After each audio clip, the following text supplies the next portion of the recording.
Chapter 1. Chapter text. Sorry kid, it ain't gonna happen.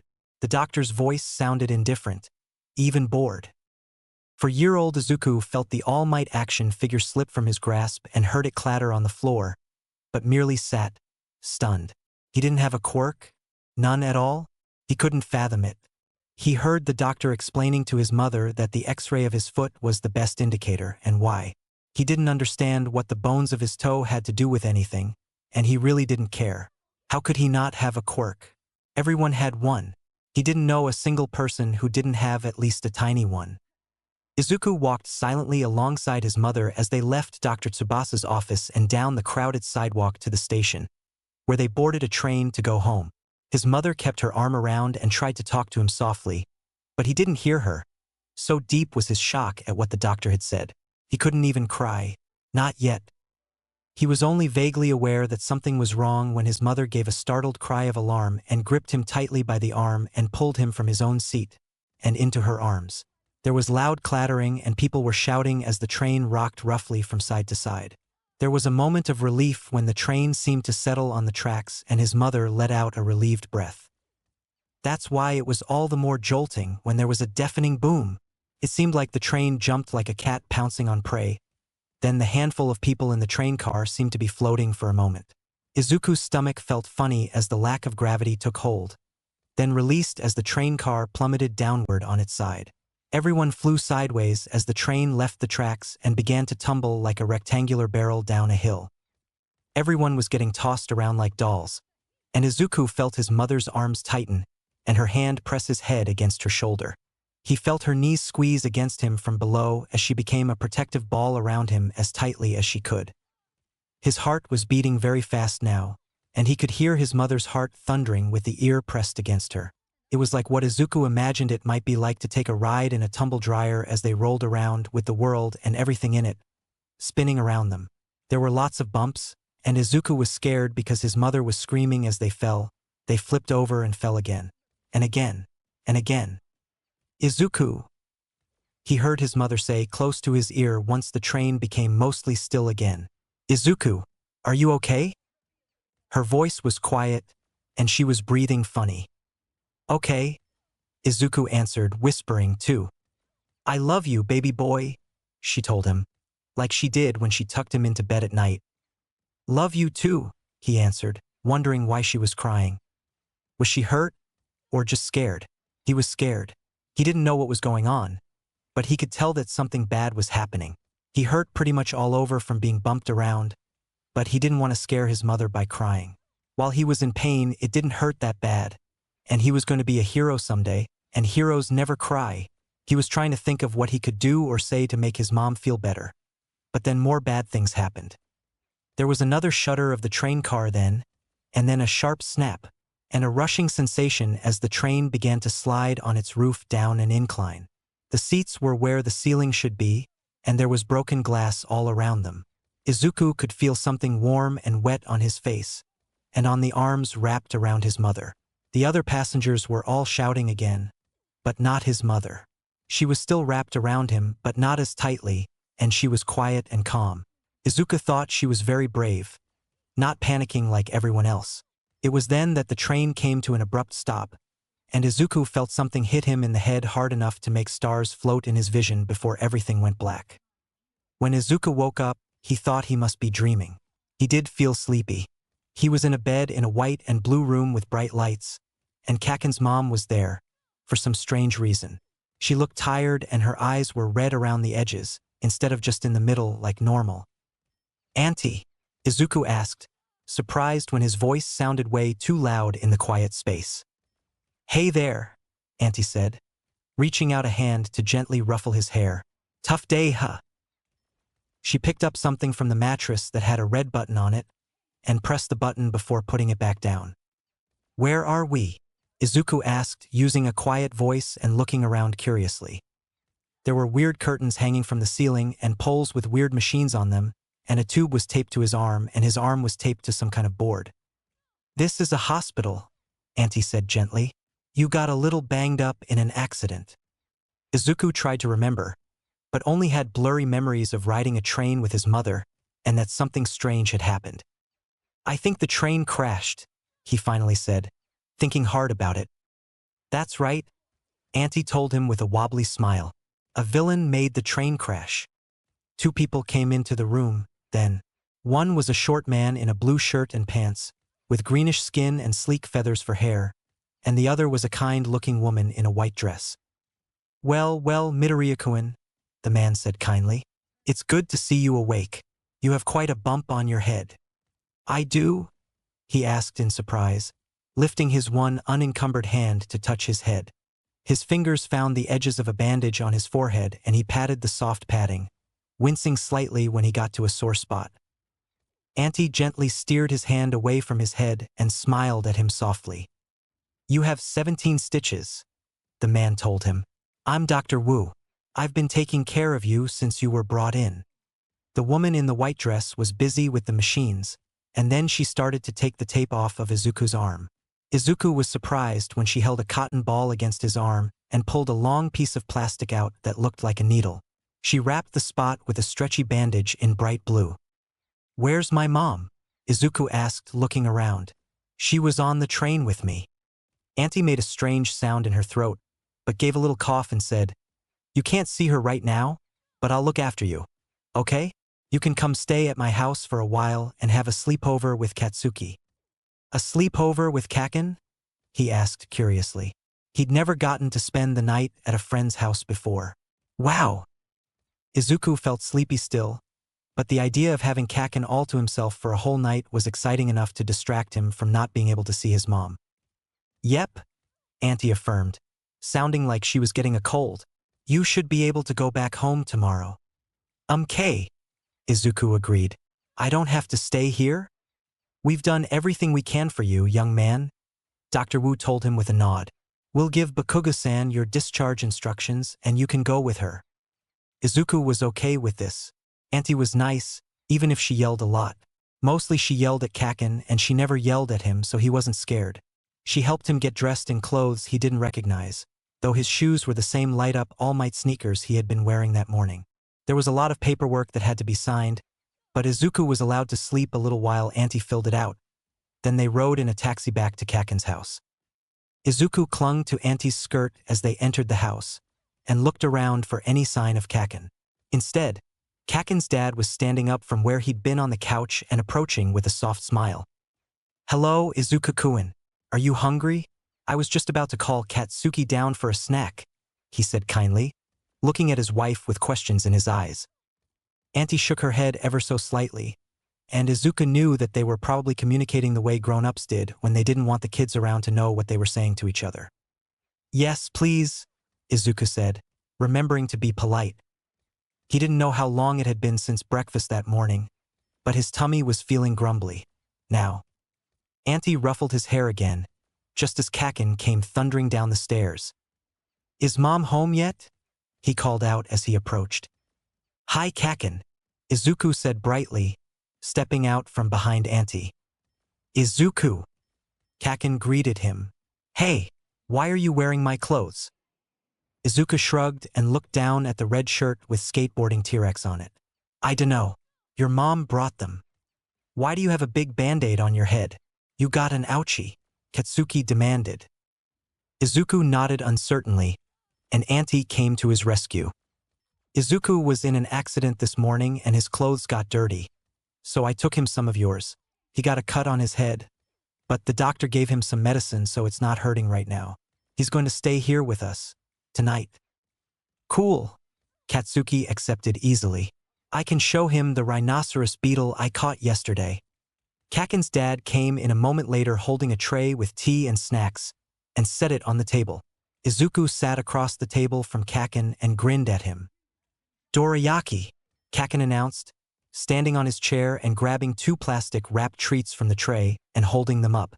"Do you want red bean or strawberry?" Izuku held out his hand toward the strawberry one, since he knew that red bean was Kaken's favorite. To everyone's great surprise, the strawberry-flavored treat flew from Katsuki's hand and straight into Izuku's waiting one. "Whoa, did you get your quirk?" Kaken asked excitedly. "It's about time." "Katsuki!" His mother scolded his rudeness before turning to the green-haired boy. It looks like you got your mother's quirk. Izuku, how exciting. When did this happen? I don't know. I never did it before. Izuku cried with wonder. Wow. Do it again, Katsuki demanded, jumping up and down on his chair. Izuku looked to Kaken's parents for permission and wondered why they looked at each other sadly. Wasn't getting a quirk a good thing? The doctor had said he didn't even have one, and now Izuku could see that the doctor was just wrong. Try to float this one over to you, Kaken demanded with a huge grin, holding up the other dorayaki. Izuku concentrated on the other packet and made a waving motion like he'd seen his mother do when she used her quirk. He was delighted when it gently floated over to him. All right, Auntie said indulgently after a moment. Don't overdo it. Eat your snack and then go and play. She picked up the red bean treat and passed it back to her son, and both boys grinned at each other before tearing open the plastic and starting their little feast. Izuku ate 2 dorayaki and then some crackers as well, feeling much better with some food in his tummy. Once their tea was finished, Kaken jumped down and rounded the table to pull at Izuku's arm. Come on, let's go to my room and see what you can do with your quirk. Izuku hopped down and followed, with Auntie calling after them to be careful of Izuku's head wound. The doctor gave me some medicine for you, so if you start getting a headache or feel bad, come tell me. Izuku followed Kaken to his room, where they practiced with Izuku's quirk, by having Izuku pull all kinds of things toward him. His mother had only been able to pull small objects to herself, and it seemed that Izuku was no different. He tried to move a CD player off of Kaken's desk, but all he could do was make it slide a little, and it couldn't hover at all. Well, it's not as good as my quirk, Kaken told him somewhat consolingly, but maybe it'll get stronger if you practice enough. Izuku was feeling tired and sore by the time the boys were called down for dinner. Auntie gave him some medicine that tasted bitter, but gave him some fruit milk to wash it down with, so it was okay. By the time dinner was finished, Izuku was beginning to feel sleepy. When Auntie came to help him and Kaken with their bath and getting into pajamas, he got the first look at his body. Whoa, you're covered in cuts and bruises, Kaken exclaimed excitedly. Izuku looked at shirtless body in the mirror and saw blue and purple bruises in splotches all over his arms. I's legs looked even worse when he got further undressed, and there were scratches and scrapes all over him, as if he'd had a run-in with a very unfriendly cat with very sharp claws. What happened to you? Kaken asked eagerly, as if he expected to hear about a great adventure. Katsuki, Auntie said in a scolding tone. I don't remember, Izuku said. I was on the train with my mom, and I think it crashed. That's okay, Auntie told him, sounding funny again. The doctor said you might not ever remember, because you hit your head. Let's get you washed up and into the tub, then you can get a good night's sleep. You feel better after a nice soak. You were in a train crash? Kaken sounded amazed, unable to let it go, even with his mother glaring daggers at him. I guess, Izuku said with a little shrug, feeling uneasy for reasons he couldn't quite pinpoint. What happened to your mom? Kaken asked, as if it had just occurred to him that it was unusual for Izuku to be spending the night, right after being in a train wreck. Is she still in the hospital? Katsuki, that's enough. It's time to wash up. Kaken looked at his mother with annoyance, but Izuku had a sudden feeling of guilt. He'd been having fun with Kaken all day, and even found out he had a quirk, and hadn't thought about calling his mom even once. Is my mom hurt too? He asked timidly, afraid of the answer. By that time, Auntie had guided him to a small stool and wash bowl while the tub filled with warm water. She's still at the hospital, she answered softly. She wanted me to take care of you for now, okay? She helped him wash very gently, carefully avoiding his head wound before helping him climb into the tub to soak. A couple of minutes later, Kaken climbed in with him, splashing a bit as he did so. Auntie tidied up the room while the boys enjoyed the warm water. That one's shaped like an alligator, Kaken said, pointing to a long, thin bruise that had blossomed on Izuku's side. Izuku looked down and could kind of see what he meant. It was like looking for shapes in clouds. They could look like animals and things if you thought about it. Do they hurt a lot? Did you cry? Kaken asked curiously, giving the alligator a small poke that made Izuku jump in surprise. Katsuki, don't jab at him like that, his mother scolded, gathering big, fluffy towels from a shelf. You'll make the bruises worse. They hurt a little, Izuku told him honestly, but it's okay. He looked back at Kaken's mom and obediently got out of the tub and allowed himself to be enveloped in the soft, clean-smelling towel. Kaken was similarly cocooned in his own towel and was using the ends to rub at his wet hair. Next, they dried off before getting into pajamas. Kaken had a new pair of All Might pajamas to show off, and he let Izuku wear his old pair, which had grown just a little too small for Katsuki, but were just right for Izuku. There was a child-sized futon on the floor beside Kaken's bed, and Izuku settled down under the quilt while Kaken climbed onto his mattress and under the covers. Once they were both tucked in, Izuku looked to Auntie. Will I be able to go and see my mom tomorrow? Auntie gasped and looked away for a moment, then took a deep breath and said, I'm not sure, honey. We'll have to wait and see. Sleep well. The lights were turned off as she shut the door behind her, but there was an All Might night light plugged into the wall by the door, so it wasn't too dark. Izuku thought that he and Kaken would stay up, playing and talking, but before he knew it, his eyes were getting droopy, and he fell asleep. Thirst woke him a couple of hours later, and Izuku quietly crept out of the room and went to see if he could get a drink of water. Auntie was in the kitchen talking to Uncle, and they didn't see him at first. She was the only casualty, apparently, Auntie was saying. Hisashi said he'd catch the first flight he could book a seat on. He should be here tomorrow, so you might need to go and get him from the airport. Izuku didn't know what casualty meant, but Hisashi was Izuku's dad's name. He knew that because his mom talked to him on the phone all the time, and that's what she called him. My dad's coming? He asked sleepily, rubbing at his eyes. Hey, I thought you were asleep. Are you okay? Did you have a bad dream? Does your head hurt? Auntie said, sounding flustered. Thirsty, Izuku said. Uncle immediately went to the cabinet for a glass and filled it with water. Is my dad coming back? Izuku asked again. Yes, he is, little man, Uncle told him, handing him the glass. He's coming tomorrow. They called him about the accident and he's coming to see you and take care of you. Wow, Mom will be so happy, Izuku said, feeling a little better about it. He knew Mom missed Dad a lot while he worked far away. Uncle looked like he was about to cry and turned back to the sink. Auntie sniffed and put a hand on his head. Finish your drink and we'll get you back to bed. Maybe your dad will be here by the time you wake up.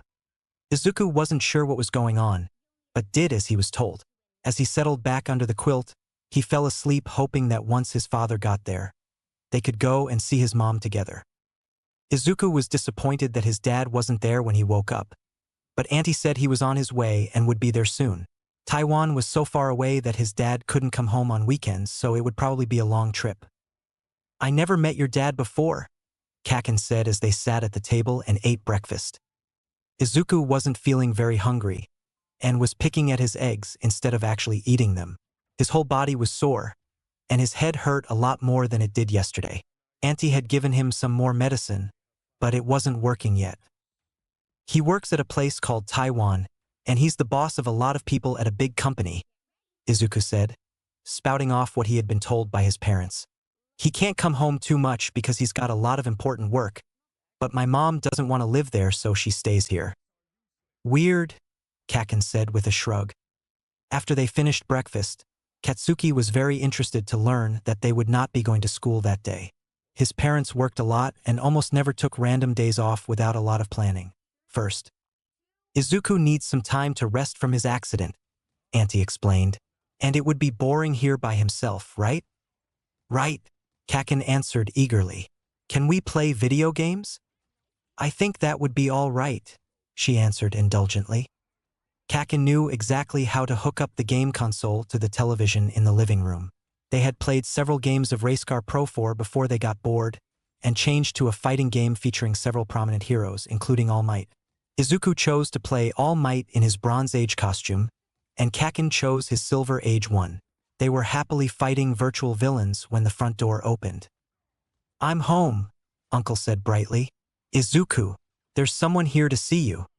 Izuku turned his head and saw a sight he hadn't seen outside of photographs for months. His dad, a bit on the skinny side, with messy black hair and freckles that matched Izuku's own. He looked exactly the same as always. He was wearing a business suit that looked rumpled, and his tie was undone, and he looked really, really tired. "Dad!" Izuku cried happily. He launched himself at his father without hesitation, wrapping his arms around his neck as the man crouched to gather him up in his arms. "Hi, Zu!" his dad said, hugging him tightly enough to make his bruises twinge with pain. "I'm glad you're back," Izuku said joyfully, not complaining about the discomfort as he rubbed his cheek against his father's stubbly one. "He looks exactly like his dad," Kaken observed to his own father as they watched the reunion. "He sure does," Uncle replied. "Can we go see Mom now?" Izuku asked, turning large worried eyes to his dad. I just saw her," his dad said, sounding like he had a sore throat. "We can go after you, and I have a man-to-man talk if you want." "Okay," Izuku said easily. He wasn't sure what a man-to-man talk was, but it didn't sound so bad. He politely thanked the Bakugo family for taking care of him, and his father did the same before setting Izuku on his feet and taking his hand. Chapter 2. Izuku didn't know how his life would ever be the same again. His mother hadn't just been hurt in the train wreck. She had died in it. Dad said that she died protecting him from being hurt, and that she was a hero. Heroes weren't supposed to die. After the funeral, which was something of an emotional blur, Dad had taken Izuku on a long airplane ride to Taiwan, where Izuku had been looked after by an older lady named Shuling that didn't speak any Japanese. It was weird to hear his father speaking Mandarin to other people, too. His dad promised that they would only be there for a few days while he got things here in order so they could move back to Japan. Izuku didn't really like it in this place. His dad lived in a really tall building, but all you could see out the windows were other really tall buildings. He ended up spending all of his time watching unfamiliar cartoons that he couldn't really understand, since he wasn't allowed to go out and didn't know how to tell the woman looking after him if he wanted to do anything. Anyway, he missed home. He missed his mom. Izuku often got tearful when he thought about his mother. Every time his eyes filled with tears, Shuling would give him little squares of nougat and pat his hand gently. He understood that she was trying to comfort him, but it didn't help much. His dad was gone most of the time, and when he came back, he was exhausted and usually went right to sleep, only to be gone again by the time Izuku woke up each morning. The only time Izuku really went out the entire time he was in Taiwan was to visit the hospital to have the stitches in his forehead removed. His father had gone with him for this, and Izuku had been less anxious, but as they were arriving at the hospital, an ambulance arrived and stopped right in front of them. They hurried a man out of the back who was very old-looking, and they were pressing on his chest and calling to others to come and help. Izuku felt a shiver zoom up his spine at the sight, and his father quickly detoured him away from the ambulance entrance to a different door. He sat still on the examination table while a doctor came and carefully removed the bandage over the stitches on Izuku's head. "He says this won't hurt," his dad translated for the doctor. "It might feel a little weird or itchy, though." Izuku nodded and closed his eyes and held his breath. "Izuku what?" his dad asked, sounding alarmed. Izuku opened his eyes and let out his breath in anticipation, when his dad began to speak in rapid Mandarin to the doctor. "Izuku, do you feel okay?" his dad asked, studying him carefully. "Can you do that again?" "Do what?" Izuku asked, feeling puzzled. "What you were just doing," his father encouraged. Izuku obediently closed his eyes, thinking that the doctor was about to pull the stitches out. He held his breath and waited, but no one did anything, so he opened his eyes again and looked at his dad quizzically. "Is he not going to take them out?" he asked anxiously. He had seen the stitches when the bandage had been changed, and they were ugly and black and looked like a centipede marching across his forehead. He wanted them to go away. More Mandarin. "Zu, can you keep your eyes open and hold your breath for me for a few seconds, like if you were going swimming?" his dad finally asked. Izuku did what he asked, and he could see the doctor and his dad staring at him with interest. Izuku looked down at his knees and saw that he could see the table he was sitting on through his legs. It was the same with his hands. He had turned see-through. He let out his breath in a whoosh and saw himself go back to normal. Again, his dad said at the direction of the doctor. Hold your breath as long as you can. Izuku sucked in a breath and saw himself turn transparent again. The doctor poked him with the end of a pen, but nothing else happened. Okay, Zu, you can breathe normally now. Has that ever happened before? Izuku shook his head. What did it mean? His dad talked with the doctor in Mandarin again, and after a long conversation that Izuku couldn't understand, his dad sighed. Okay, Zu, he's gonna take your stitches out now. Try not to hold your breath while he does it. Okay? But what about? Izuku began to ask. We don't know, buddy. We'll see the doctor when we get back to Japan and find out. Luckily, they got back on a plane 2 weeks later and returned to Izuku's familiar home, in the apartment he had lived in with his mother before. His forehead was as healed as it was likely to get, according to the doctor in Taiwan. Izuku had a bright pink scar that wasn't much more than a long line from his hairline above his right eyebrow to his left temple. Time would probably fade it from bright pink to more closely resembling his skin tone. All of the bruises had faded by now and physically, Izuku was back to normal.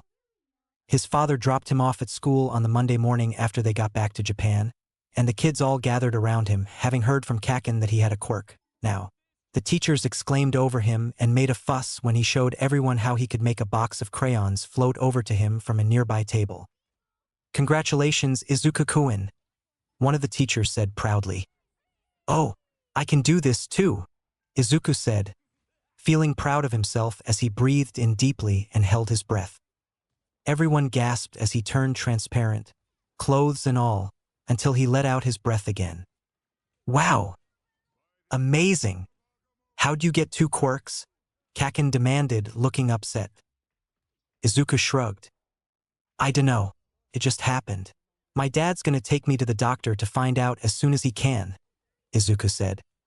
Well, having 2 quirks is weird, Kaken declared with a pout, and neither of them is as good as mine. Izuku didn't know what Kaken was getting mad about, but he nodded anyway. Kaken's quirk is still the coolest. The other boy seemed to be slightly mollified by this, and the day went on as usual. When it was time for them to go play outside, Kaken approached him and said quietly, I'm sorry about your mom. Thanks, Izuku said, which is what his father always said to people who said that to him. I miss her. Of course you do, stupid. She's your mom. But my mom says it'll be okay, so it will. Kaken seemed absolutely certain of this. Izuku nodded, not knowing what else he could say, and let himself be drawn into games on the playground. After school, Izuku was picked up by Kaken's mom when she came to get Kaken. Your dad said that you should come home with me and Katsuki for a while, until he can make other arrangements for you while he's at work. Won't that be fun? Izuku looked over to Kaken, who looked like it was the first time he was hearing about this new arrangement. For how long? The blonde boy asked. I'm not sure, his mother said with a raised eyebrow. As long as it takes for Midoriya-san to find an after-school program or babysitter that he trusts to take care of Izuku while he's at work. Okay, Izuku said, not sure why Kaken didn't seem excited about it. Thank you. The school wasn't too far from Kaken's house, so they all walked together. Kaken found a stick on the ground and ran ahead, dragging it along the low walls and fences next to the sidewalk. Izuku took Auntie's hand like he used to do when his mother picked him up from school. He didn't even really think about it beforehand as he held onto her fingers and walked quietly next to her. He felt his eyes sting a bit as he remembered that he wouldn't be able to do this with his mother ever again, but held the tears back. Dad said he needed to be brave now. Hey, Kaken said, stomping back to them and pulling Izuku's arm. Izuku was forced to let go of Auntie's hand as Kaken dragged him ahead to look at a dead bug being carried away by a line of ants near the street.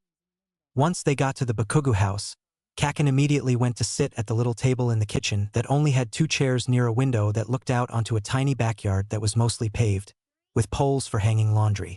Izuku went to sit in the chair across from him, but Kaken shouted at him. No, that's my mom's seat. We have snack together here every day after school. Izuku froze and didn't know what to do. He used to eat his snack and tell his mom about his day when they got home from school too. He knew how important that was, and didn't want Kaken to miss out on his time with his mom because of him. Katsuki, Auntie scolded, sounding angry. What a way to behave! Izuku is our guest. Kaken made an angry sound at them both and crossed his arms across his chest with a glare. I'm sorry, Izuku said, trying hard not to let his voice shake. I didn't know. It's all right, Auntie said in a much softer voice than she'd used for Kaken. You can sit there and have snack time with Katsuki. She put a hand on his mop of curls that definitely needed a haircut and stroked gently. No, he can't, Kaken angrily denied. Izuku faded to transparency and ducked his head, backing away from both of them. Oh my God, Auntie exclaimed. What's happening? Izuku released and sucked in a breath, not realizing that he'd been holding his breath, waiting for a verbal explosion from either Kaken or his mother about everything. Kaken growled, sounding angry or frustrated or both. Sorry, sorry, sorry, Izuku chanted, wanting everyone to be happy. That happens sometimes. I'm sorry. But I thought your quirk was… Auntie began. Well, he's got 2 quirks now, Kaken snarled, hopping down from the chair and stomping from the room. They could hear his loud, but hasty retreat through the house, up the stairs and the slam of his bedroom door as they stood there in shock. Izuku felt the first tear fall and sniffed, struggling not to cry. Why was everything so hard today?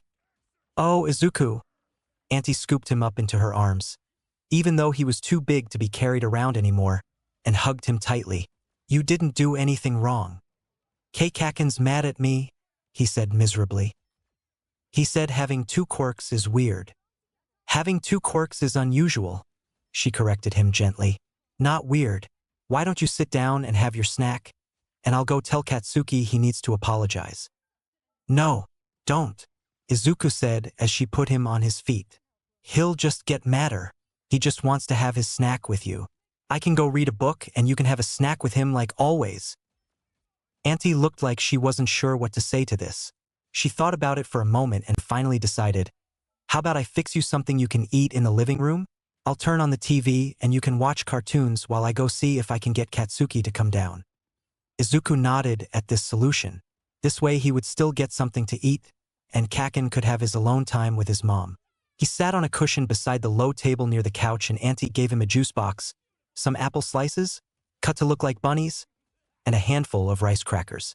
There was a cartoon about All Might on that he had seen a dozen times, but loved enough to watch a dozen more, and he thanked her politely. She patted his head and went upstairs, and Izuku ate his snack in contented silence.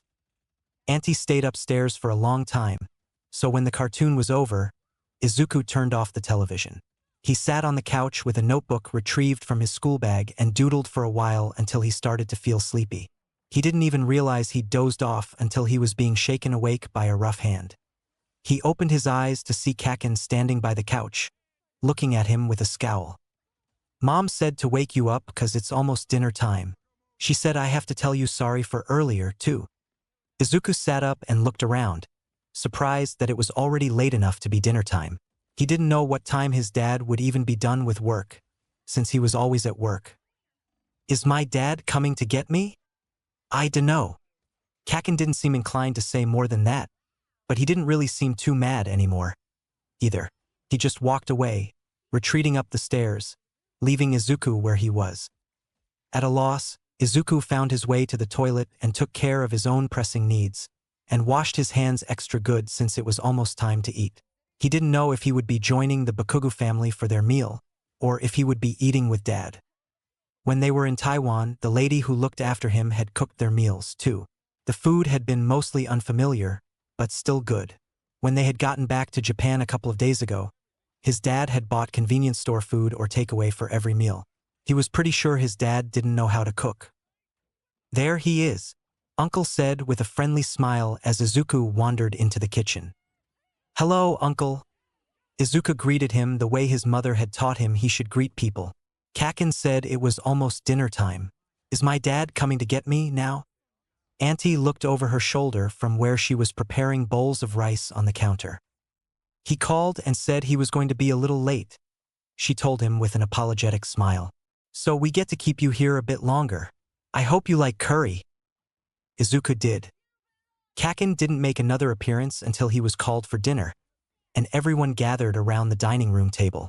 Izuku waited until he could tell where everyone would sit before timidly taking the remaining chair for himself.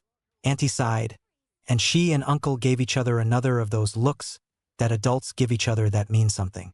Auntie glared a bit at Kaken, then, and the other boy scowled. What? I did what you said. Auntie sighed again, but smiled warmly at Izuku as she put a plate of delicious-smelling curry.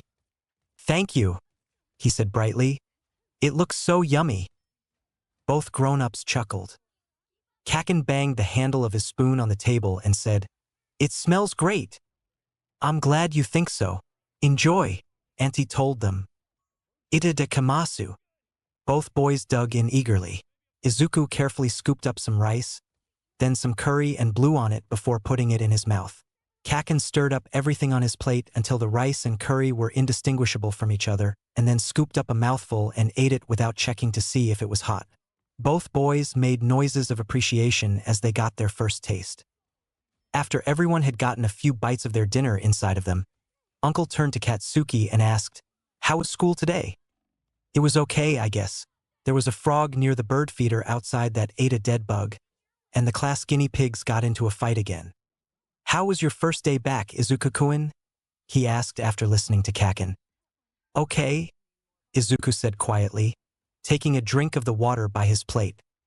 He wasn't sure if he should say more, since it had been a very emotional day for him, and wasn't sure if he could explain how, even if he wanted to risk making Kaken mad again. Kaken had been cranky all day, but he did like it when he was praised. Kaken and I played Otetama during outside time. Kaken won, like always. He's really fast. You're just too slow, Kaken said, but not in a mean way. The lighter atmosphere helped Izuku relax, and Kaken began to talk more about things at school. He seemed happy to have the attention on him, so Izuku concentrated on finishing his curry. He had just finished his last bite when the doorbell rang. That's probably Hisashi, Auntie said, getting up and moving out of the room. May I please be excused? Izuku asked Uncle. Uncle seemed a little surprised by Izuku's formality, but smiled at him and nodded. Of course. Thanks for the meal, Izuku said as he climbed from his chair and went to see his dad. His dad looked tired, and was in the middle of apologizing to Auntie for being so late. Auntie packed up some curry for his dad to take home for his dinner, and Izuku collected his notebook and school bag. They decided to walk, even though it was at least 30 minutes away by foot. Izuku was happy to have time with his dad, who was so busy all the time. His dad said it was nice to stretch his legs after a long day in the office. How was school today, Zu? His dad asked as they walked. I'm sorry I forgot to tell you that Bakugo-san was going to pick you up. Did you have fun? He let Izuku carry the bento with the curry in it, and he carried his bag with his computer and work stuff. I don't think Kaken likes having me there very much. He got mad at me for having another quirk. He said it's weird. That brat, his dad muttered quietly. He patted Izuku on the head with a smile and consoled him. He's probably just jealous because you're lucky enough to have an extra. Maybe he said that neither one of mine is as cool as his. He's right about that, but I still like them. Your quirks are amazing, Zu. So are you. I am so proud of how you've been handling everything that's happened this last month. I'm sorry I haven't been around as much as either of us would like, but I'm working on it. Izuku felt the little knot that had been residing in his chest for most of the day loosen a little after hearing his father praise him. I've got my assistant researching to find someone who can look after you while I'm at work, so you can be at home, at least. I gave her a list of things we need them to be able to do, like cooking and cleaning and taking good care of you, his dad continued. Like Mom used to do? Izuku asked, a little worried. No one can take your mother's place, Zu. I know that better than anyone, but I'm useless at housework, and you're not old enough to stay by yourself until I get home. We need help. He said it gently, and sounded as sad as Izuku felt about it. Izuku knew he was right, but there had been so many changes lately that he felt lost. Maybe his dad did too. I know, Izuku said with a nod. Is there anything in particular you think someone looking after you should be able to do? Izuku gave it some thought before he answered. They should like all might and heroes as much as me. His dad laughed at that and said, I don't know if anyone loves heroes as much as you do. The rest of the walk home was nice as Izuku chatted with his dad. He believed it when his dad said that everything would be okay, soon. The next day at school, Kaken seemed to be feeling better, especially since the teachers praised his ability to read some kanji that none of the other kids had even started to try learning. Most were still learning hiragana and some katakana. This put Kaken in a good mood, and Izuku was able to play and participate like normally without walking on eggshells. After school, Izuku was careful not to infringe on Kaken's time with his mother, saying that he wasn't hungry and didn't want a snack. Instead, he said he was tired and pretended to sleep on the couch for a while, happy when he heard Kaken and Auntie in the kitchen chatting about their day. When enough time had passed, Izuku woke up, and he and Kaken were allowed to go down the street to the little park that had a small stream and some trees. Kaken brought his net and a little container, in case they found any good beetles. 2 other boys from the neighborhood were there already, looking bored. Hey, Tsubasa said when he saw Izuku. You're Midoriya. My mom heard from Bakugu's mom that you have 2 quirks. That's a lie, right? Nobody has 2 quirks, stupid, a boy called Onaga said, shoving Tsubasa with his elbow. It's true, Izuku said. It's weird, Kaken said immediately. Prove it, Onaga demanded, pointing at Izuku. Izuku reached out a hand and pulled a stick from the nearby grass to his waiting hand, and grinned. That's one, Tsubasa said. What's the other one? Izuku glanced over at Kaken and saw he was scowling again. He remembered what his father said about jealousy. It's not really that great, he said carefully. He paused, then held his breath. He didn't feel anything in particular, but could tell by the interested response from the others that he was now transparent. Whoa, Onaga said. He really does have 2 quirks. Cool. You mean weird, Kaken corrected with a snort. Anyway, Izuku said with a shrug, that's them. I don't know why I've got 2. 'Cause you're a freak, Kaken supplied with a roll of his eyes.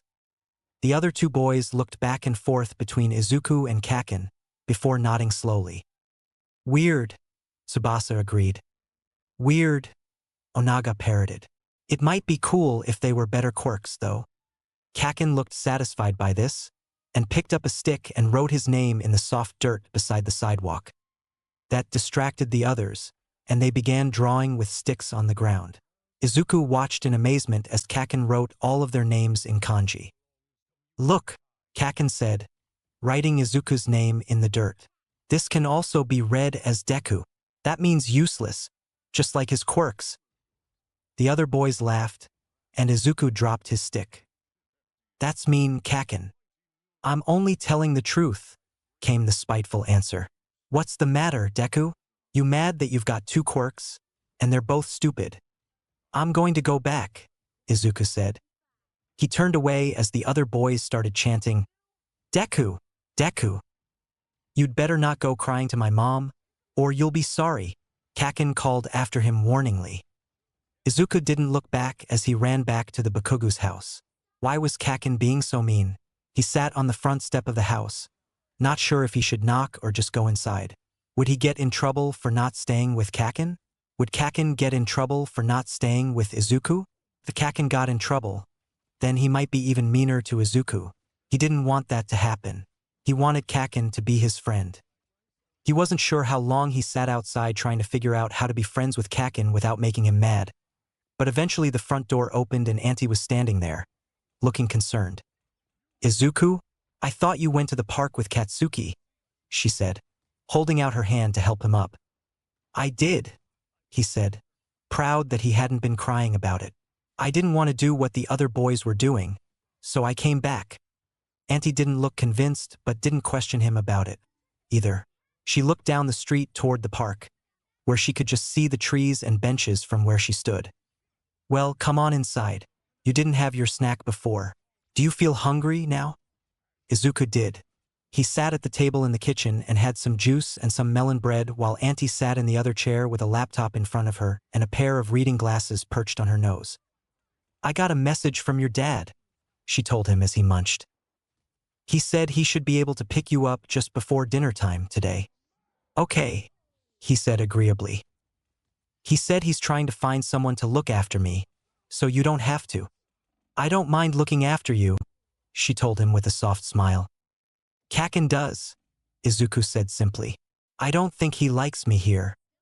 He's used to being the only one here and getting all of the attention," Auntie said wisely.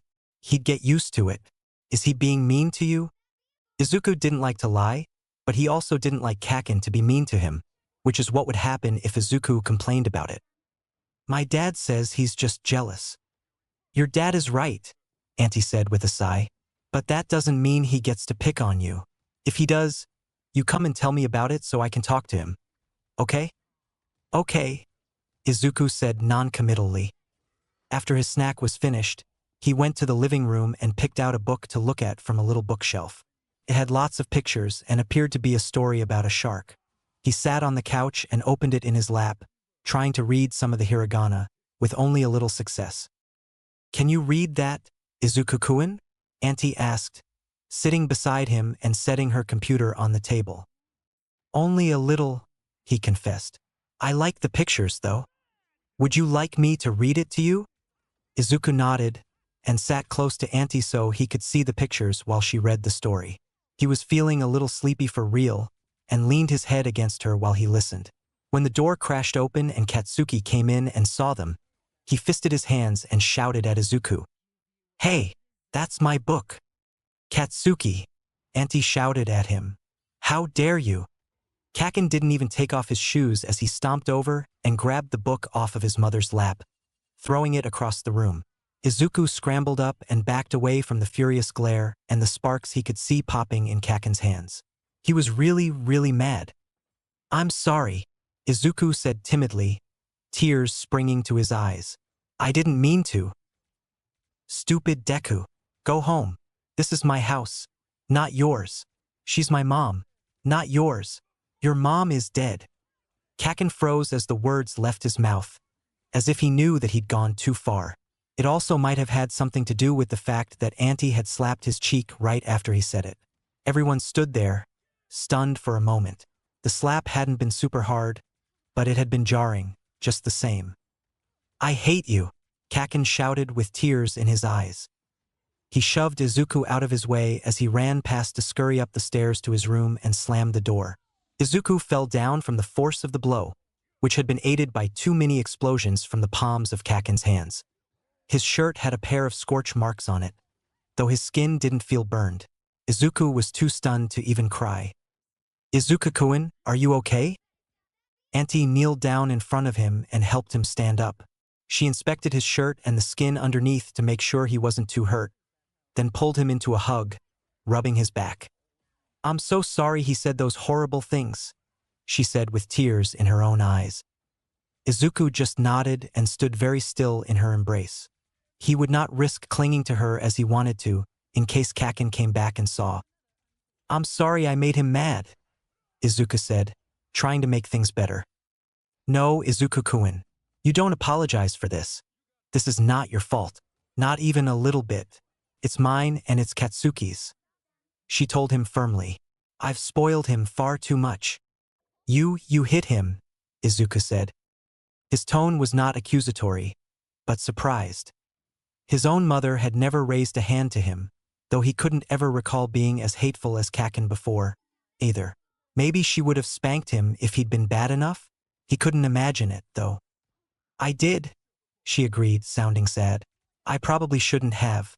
I'll go and talk to him about it once we've both had time to settle down. A little." "Okay," he said, not sure what to say to that.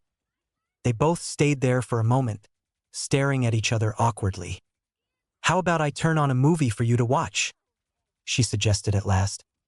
"Okay," he agreed, for lack of anything better to say.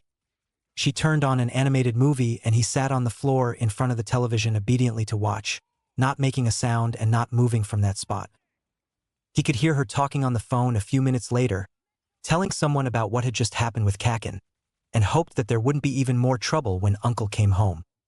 Izuku quietly watched the movie about a boy who lived with a pirate in outer space, and was surprised when his father showed up before it was even halfway over.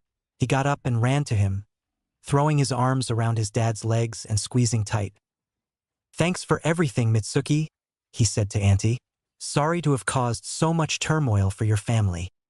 "Inko was my friend," Auntie said, using Izuku's mom's name. "It's the least I could do. I'm sorry it turned out this way. Izuku is a sweet, sweet boy." The next day, Izuku went to a different school, one that stayed open very late for kids whose parents worked late. He didn't go back to Kaken's house again. Chapter 3. Izuku's new school was nice. He made some new friends and flourished without the added stress of everyone knowing that his mother had recently died and treating him differently because of it. The days were long, because sometimes his dad didn't get off of work until after dark. But the staff were nice. He met a girl with pink hair and funny eyes that was always hogging the Lego set, but she was nice, if she happened to notice you. The other kids didn't make a big deal about Izuku having 2 quirks, and it was easy to fit in and relax in a way he hadn't been able to at his old school. A few weeks later, Izuku's dad finally took him to see the same doctor that had told him before that he didn't have a quirk, to find out why he now had 2. Izuku didn't see why they needed to see a doctor about it, but his dad said he wanted to be sure it was nothing to worry about. Dr. Tsubasa had been very surprised to find that Izuku had manifested a quirk at all, and expressed sympathy at the death of Izuku's mother. He questioned them about the circumstances surrounding each manifestation, and made some notes, but in the end, he didn't have much to add to what they already knew. "His case is pretty unique," the doctor told Izuku's dad. "Usually when a person has more than 1 quirk, it's either because the child got each of his parents' quirks, or something linked to them.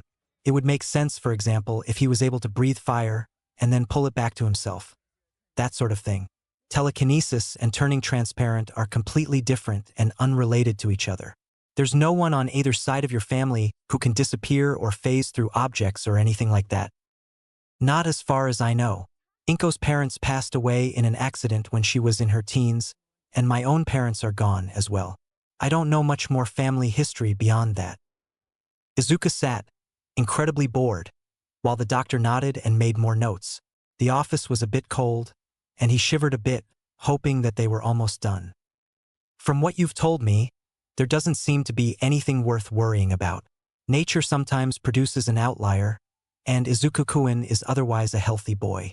Unless anything else develops, I don't think you need to worry too much. If something does develop, please contact me right away. From a clinical standpoint, his case is really quite interesting." His dad had seemed relieved to know there was nothing particularly wrong, and dropped Izuku off at school to finish out the day while he went back to work. The piece lasted only a couple of hours before something strange happened. "What do you think about my new baby?" Mei asked Izuku as she presented her latest Lego creation for inspection. It was a real working claw that she had rigged up with some rubber bands and levers and wheels from a huge bucket of Lego pieces that were scattered around the area. Izuku looked up from his own creation, which was a simple car and not very interesting. "That's amazing, Mei-chan. But why is this one blue? It should be red like the rest." Izuku tapped the odd blue plastic brick in the middle of the claw, and it instantly changed from blue to red, to match the rest of the creation. "How'd you do that?" Mei demanded, putting her hands on her hips and staring down at him. Izuku shrugged.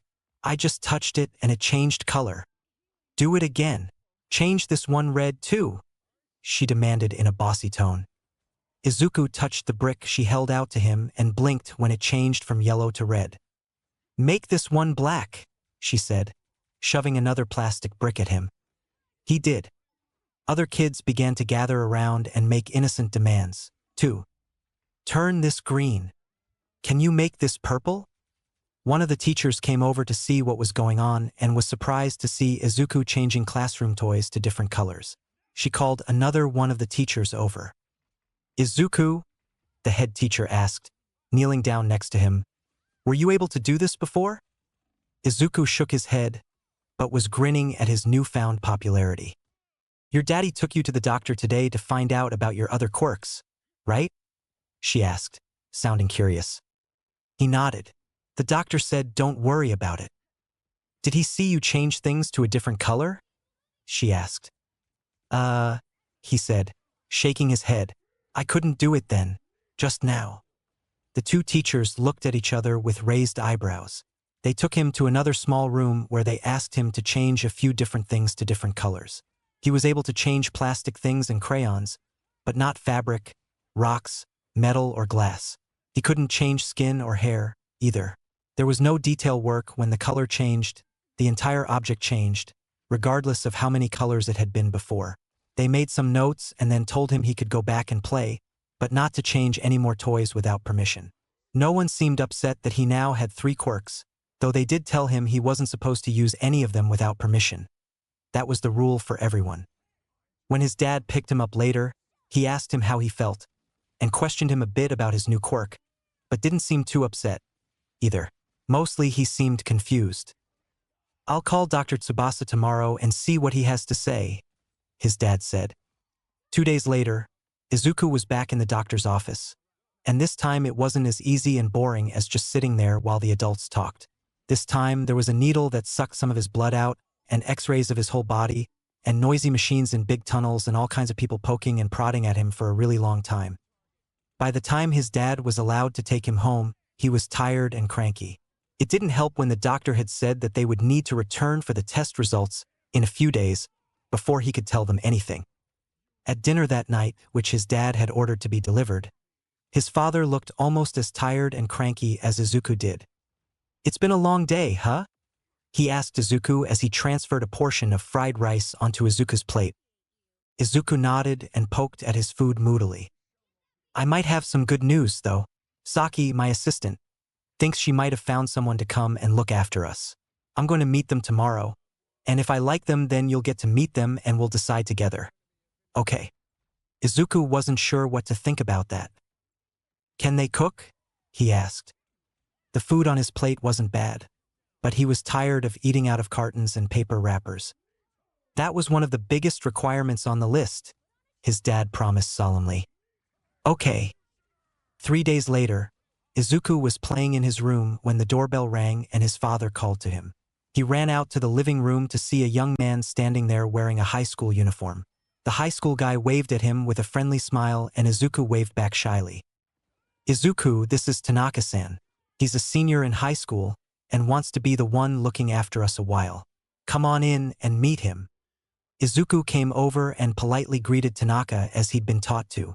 Tanaka knelt down on the carpet in front of Izuku and smiled. I'm pleased to meet you, Izuku-kun, he said in a nice voice. Do you have any questions for me? Izuku looked questioningly at his father, who nodded in encouragement. His dad had told him that it was up to him to decide if he liked the person that wanted the job, since Izuku would be the one spending the most time with him. Are you a good cook? Izuku asked first of all. I think so, Tanaka answered confidently. My mom taught me how. My specialty is Hamburg steak, though I can make lots of other stuff.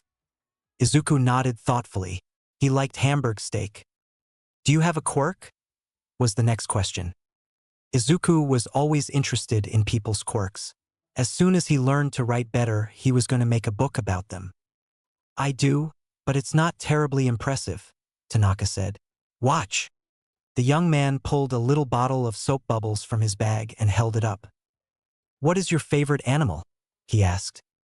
Octopus, Izuku said, just naming one off the top of his head. He didn't really have a favorite. Tanaka took out the bubble wand and blew through the soapy ring, and to Izuku's amazement, a bubble shaped like an octopus floated out of it and into the air. It hovered for a while before it popped, and Izuku clapped his hands. That's so cool. Can you do any shape? Mostly, Tanaka said, but animals are the easiest. Wow. Any other questions? He asked, tucking the bottle away in his bag again. Do you like heroes? I love heroes, especially All Might, Tanaka said, scoring big points with Izuku. Are you married? Izuku asked. He didn't really have a particular reason for asking, other than that he didn't really know what he should ask beyond what he already had. Tanaka laughed. It was a nice laugh. No, I don't even have a girlfriend, he answered cheerfully. Most high schoolers don't get married until after they grow up some more. Izuku looked at his dad. I like him. He's good. Do you have any questions? I already asked him lots and lots of questions before, his dad said with a small smile. I had to make sure he could do the job and be on time and everything, you know? Good thinking, Izuku said with a firm nod. This seemed to amuse both men. I think you've got the job if you're comfortable with it, his dad told Tanaka. Thank you, sir. I'm sure Izuku-kun and I will get along just fine. So, Izuku, tomorrow your dad will take you to school, and then I'll pick you up from school when I'm done at my school, and I'll bring you home and stay with you until your dad gets home. How does that sound? Great, Izuku said, bouncing on the balls of his feet a little. Things were looking up. When Izuku was taken to the doctor to get the results of all of his tests, he was glad when they promised him that he wouldn't have to have any more blood taken or lay in any machines. He sat next to his dad as the doctor explained. The tests didn't show any stress to his system, which is the most important thing, he said as he looked over the papers in Izuku's file. The human body isn't normally equipped to handle multiple quirks, and there can be some backlash when more than one manifests. But there's no sign of it in Izuku. I have a theory about him that I would like to test, but I will have to do a small amount of research and wait for the right opportunity. First. What kind of theory? Izuku's dad asked. Izuku had whimpered a little, and scooted over to hold his dad's arm at the mention of another test. I believe that your son actually has 4 quirks, not 3. Explain, was the only thing his dad said, even as he put a protective arm around Izuku's shoulders. From everything you've told me, each one of the quirks he's demonstrated has manifested after he spent time in a hospital, Dr. Tsubasa pointed out, ticking them off on his fingers. The first was after the train accident, the second was after you took him to get his stitches removed at the hospital in Taiwan, and the third just after an appointment here with me. Yes, but he didn't get a new one when he was here for all of those tests a few days ago, his dad pointed out. Izuku didn't understand what they were talking about. What did being in a hospital have to do with getting quirks? No, but I checked the records and no one died here during the time period that he was here for the tests. Izuku looked at his dad, who had gone very still and quiet. Someone did pass away in this hospital during the time of the appointment after he received the color-changing quirk, Dr. Tsubasa continued, and they also had a color-changing quirk. Oh shit, Izuku's dad said, earning him a look of shock from Izuku. Dad, you said a bad word. Sorry, little man. Please excuse my bad language, his dad said. I think you see where I'm going with this, the doctor said. But perhaps we should talk more about it privately? Yes, of course. I wouldn't want him to. The doctor picked up the phone and asked a nurse to come in. She arrived within a minute, and Izuku was surprised when the doctor asked her to take him to get an ice cream in the cafeteria while he spoke privately with the patient's father. Izuku's dad told him it was fine, and that he should go with the nice lady for a few minutes. He would come and get him after he talked to the doctor. Izuku slipped off the chair and took the nurse's offered hand. She was a nice lady who said she had a little girl just Izuku's age. She chatted with him as she took him down a couple of long hallways to a little place that was kind of like a restaurant and got him a cup of ice cream that came with a little wooden spoon to scoop it out with. He shivered a bit as the ice cream made him feel cold. But it was tasty. She got one for herself as well, and they shared a small table in the busy space until Izuku's dad showed up and said it was time to get him to school. On the drive back in the car that his dad got just a couple of weeks ago from his company, Izuku waited for his dad to say something. When his dad didn't really talk at all, Izuku prompted him. Did the doctor find out something bad about me? He asked. No, not bad, just confusing, his dad told him. His dad smiled, but it didn't look like a real smile. He's still trying to figure things out. He said I needed another test. Not the kind you had before, his dad said. I'm not convinced you even need that test, so I'm gonna wait and see. Don't worry about it. Okay? Okay, Izuku said, unconvinced. His dad dropped him off at school just before lunchtime, and things were fine for all of 5 minutes. The children were all served a tray with grilled fish, mixed veggies, and sweet potato miso soup. Hana-chan got upset at this for some reason and began to cry. She was a bit of crybaby over very small things, and no one could figure out why until Izuku spoke up. She's sad because she wanted fried tofu for lunch, he told the teacher. She told you she wanted fried tofu? She asked him. No, she just does. Sorry, Hana-chan, you have to eat fish today, he said consolingly. Maybe your mama can make you fried tofu for dinner. Hana-chan sniffed, but stopped crying. She makes the best fried tofu. I want to eat it right now.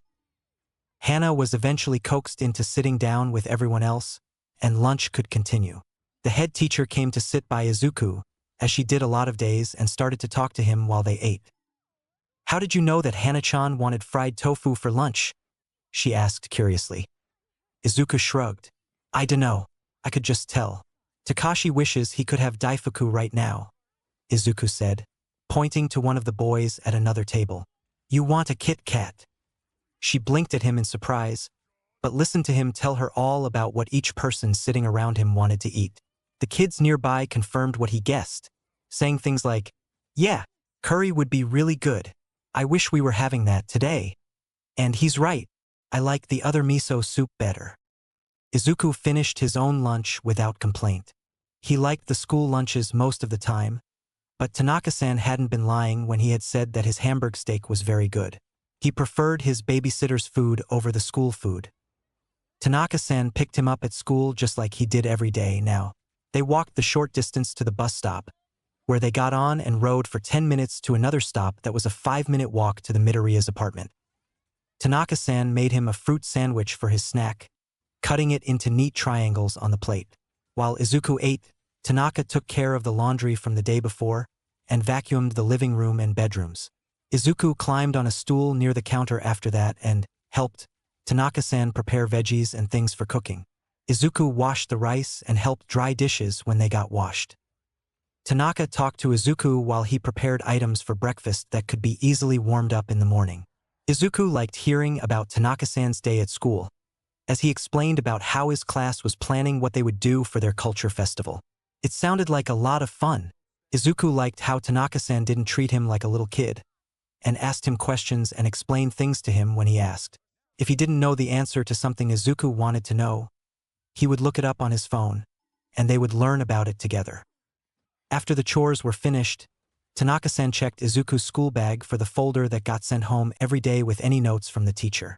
This was something he checked on, to be sure he didn't need to prepare anything that might be needed the next day at school, like a smock for painting or anything like that. Izuku-kun, Tanaka-san asked after reading the note the teacher had written. Can you tell me what I want to eat right now? A spicy tuna roll. Izuku immediately supplied from where he was sitting, writing in this notebook, with extra wasabi.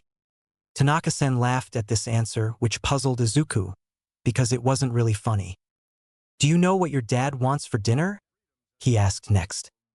Izuku thought about it for a minute, then shrugged. I dunno. He likes most of the stuff you make. Very cool, was all Tanaka-san said to that. They ate dinner together, though it wasn't a spicy tuna roll, because they didn't have the ingredients.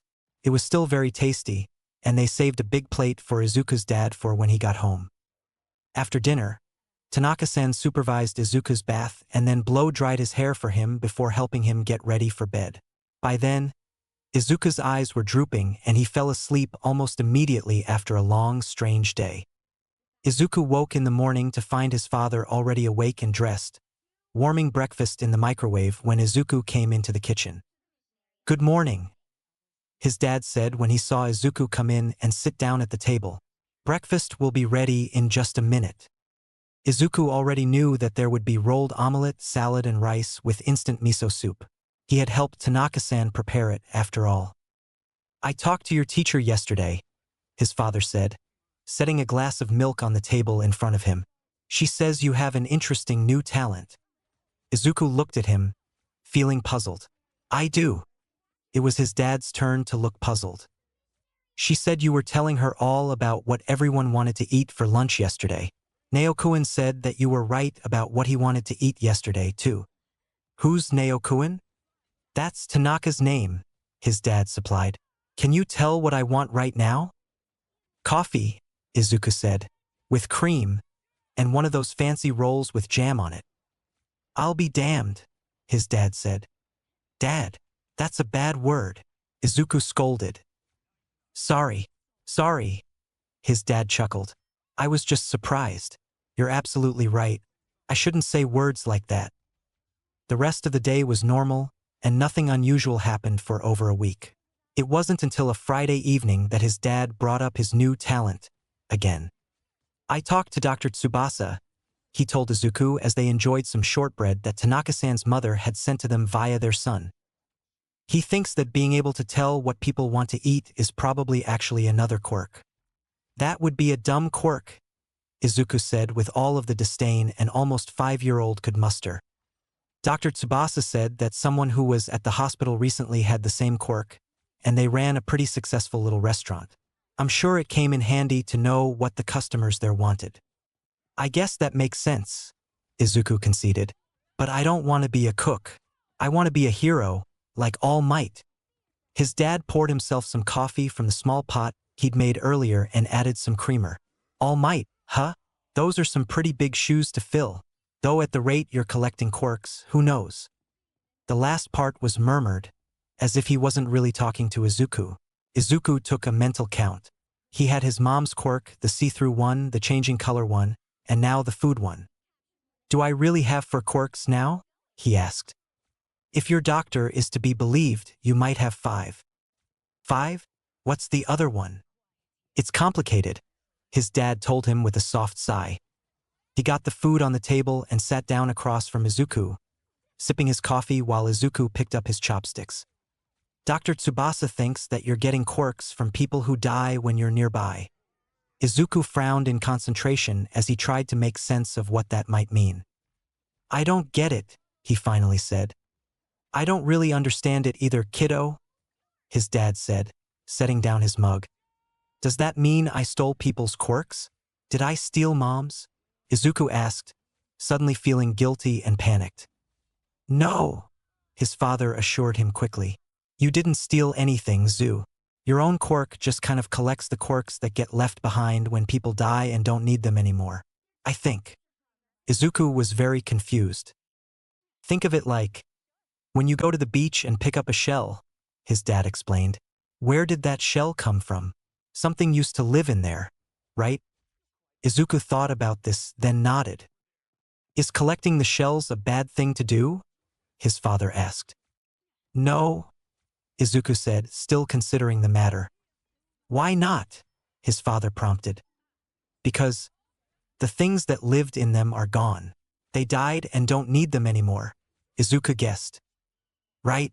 So if a person dies and doesn't need their quirk anymore, how can it be a bad thing to collect it if you can? I know you're not doing it on purpose. It just seems to happen. It might become a bad thing if you get too many quirks because that's just too much for one person to handle. So far, you've gotten pretty small quirks that don't use up a lot of your energy to use. Izuku thought he understood, but it was still complicated. I have a quirk collection? Exactly, his dad confirmed, seeming relieved. And we don't want that collection to get too big. Just like you don't have room for every shell, your body might not have room for every quirk it wants to collect. We don't know what would happen to you if you got too many. But I can't help it, Izuku said seriously. What do I do?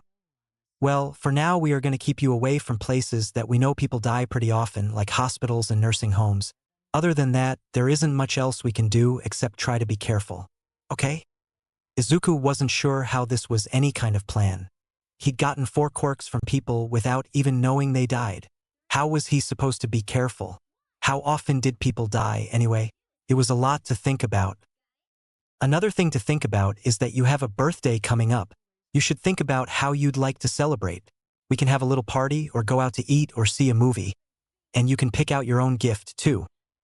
Really? Izuku asked, allowing himself to be distracted from the conversation about death. Chapter 4. Izuku's 5th birthday was the best. He got all kinds of All Might toys and clothes from his dad, and even light-up shoes. They had a small party for him at school, and Mei-chan gave him an invention she made that actually worked like an auto slingshot, but his dad confiscated it almost right away when he almost broke a window. When Tanaka-san picked him up from school, Instead of taking him straight home, he took Izuku to a small cafe where they met a couple of his friends. One of which was a pretty girl named Nana that made Tanaka-sen blush when she talked to him and giggled a lot. They all gave Izuku a lot of attention and bought him a whole parfait. Just for him. They were really nice. Izuku still missed his mom. She used to make him a special cake and let him stay up late, but everyone else worked really hard to make the day special for him in other ways. It wasn't until a month after his birthday that anything out of the ordinary happened. Izuku was at school when a tall man with white hair in a casual suit came to talk to the teacher, and Izuku got called into the head teacher's office to talk to him. The teacher told Izuku that the man was someone called a counselor, and was there to talk to him about his quirks. Izuku sat in a big chair that the parents usually sat in when they came to talk to the head teacher, so his legs didn't hang over the edge of the seat much. "Hello, Midoriya-kun," the man said with a kind smile. "Hello. What's a counselor?" he asked curiously. "It's someone who talks to you about things and sometimes helps you figure out what to do about problems. I heard from my friend Dr. Tsubasa that you have a very interesting quirk. I came to talk to you about it."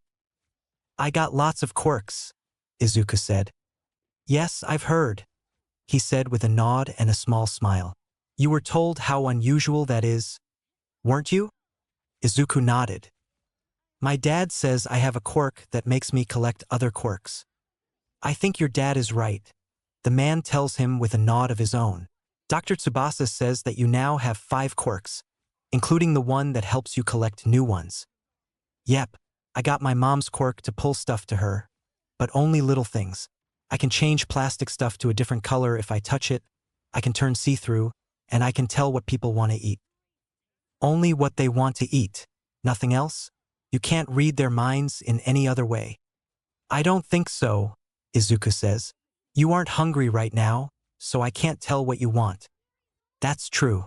I just had a meal," he says with a smile. "What would you say if I told you I have a quirk similar to yours?" the man asked, leaning forward as if he was sharing a big secret. Izuku's eyes widened in surprise. "You do?" "I do. I collect quirks, too. Just in a different way. That's why I wanted to meet you. There aren't very many people like us in the world." "Wow. How many quirks do you got?" Izuku wanted to know. "Oh, a few more than 5. He answered with obvious amusement. The man asked a few more questions about when Izuku first got his quirks, and how he felt at the time it happened. The man nodded and smiled the entire time, and let Izuku talk as much as he wanted about his quirks. "I'm glad I came to talk to you today, Izuku. I hope I get to come and talk to you again soon." "Okay," Izuku said amiably. The man bent to shake Izuku's hand, and Izuku felt a strange shiver up his spine when their hands touched, but it was gone right away. "Bye-bye," Izuku told the man as he left. "Until next time," the man said. "Did you have a nice chat with the counselor?" the head teacher asked as Izuku joined the class on the carpet for their social skills time. "Aha," Izuku said. "He was nice." 5 minutes later, everyone who had seen the counselor forgot everything about him, or that he had been there at all. There was no note in Izuku's daily take-home journal, and no mention of him again at all. That day, when Tanaka-san came to pick him up at school, Izuku discovered he had a 6th quirk. He now had extraordinary balance and agility. As they walked, Izuku was full of chatter about the really super tall block tower he and 2 other kids had built during playtime. Tanaka-san grinned at him and listened, making appropriately impressed sounds as Izuku described it as being almost to the ceiling. They were stopping at the market on the way back to the Midoriya apartment to pick up ingredients for the meals that Tanaka-san was going to make for dinner and tomorrow's breakfast. Tanaka retrieved a shopping cart, and Izuku asked if he could ride inside.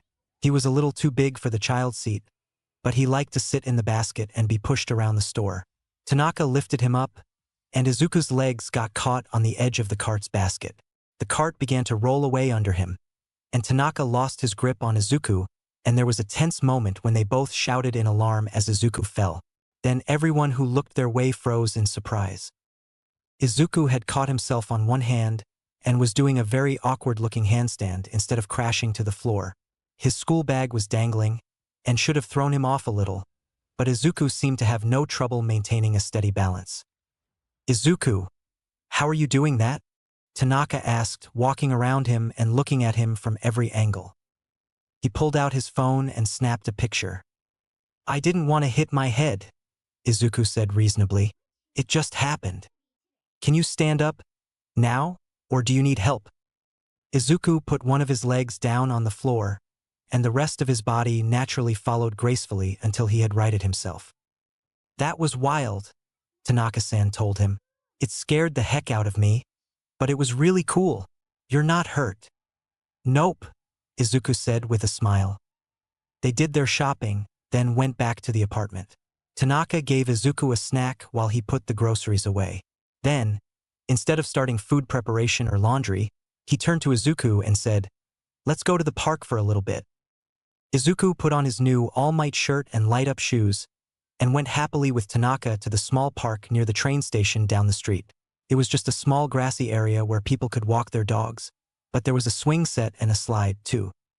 I want to try something out, Tanaka said, pulling out his phone and using it to pull up a video on it. He showed the short video to Izuku of a man doing a two-handed handstand on a gymnast mat. Do you think you can copy that? I can try, Izuku decided after watching. It seemed pretty simple, and it was. He planted his hands in the grass and lifted his legs easily over his head with a grin, looking at Tanaka upside down. Tanaka laughed and took his picture. Can you do it with one hand, like at the market? Izuku could. He lifted one hand off the ground, pleased with Tanaka's excitement. Okay, your face is turning all red, Tanaka said. Better come down.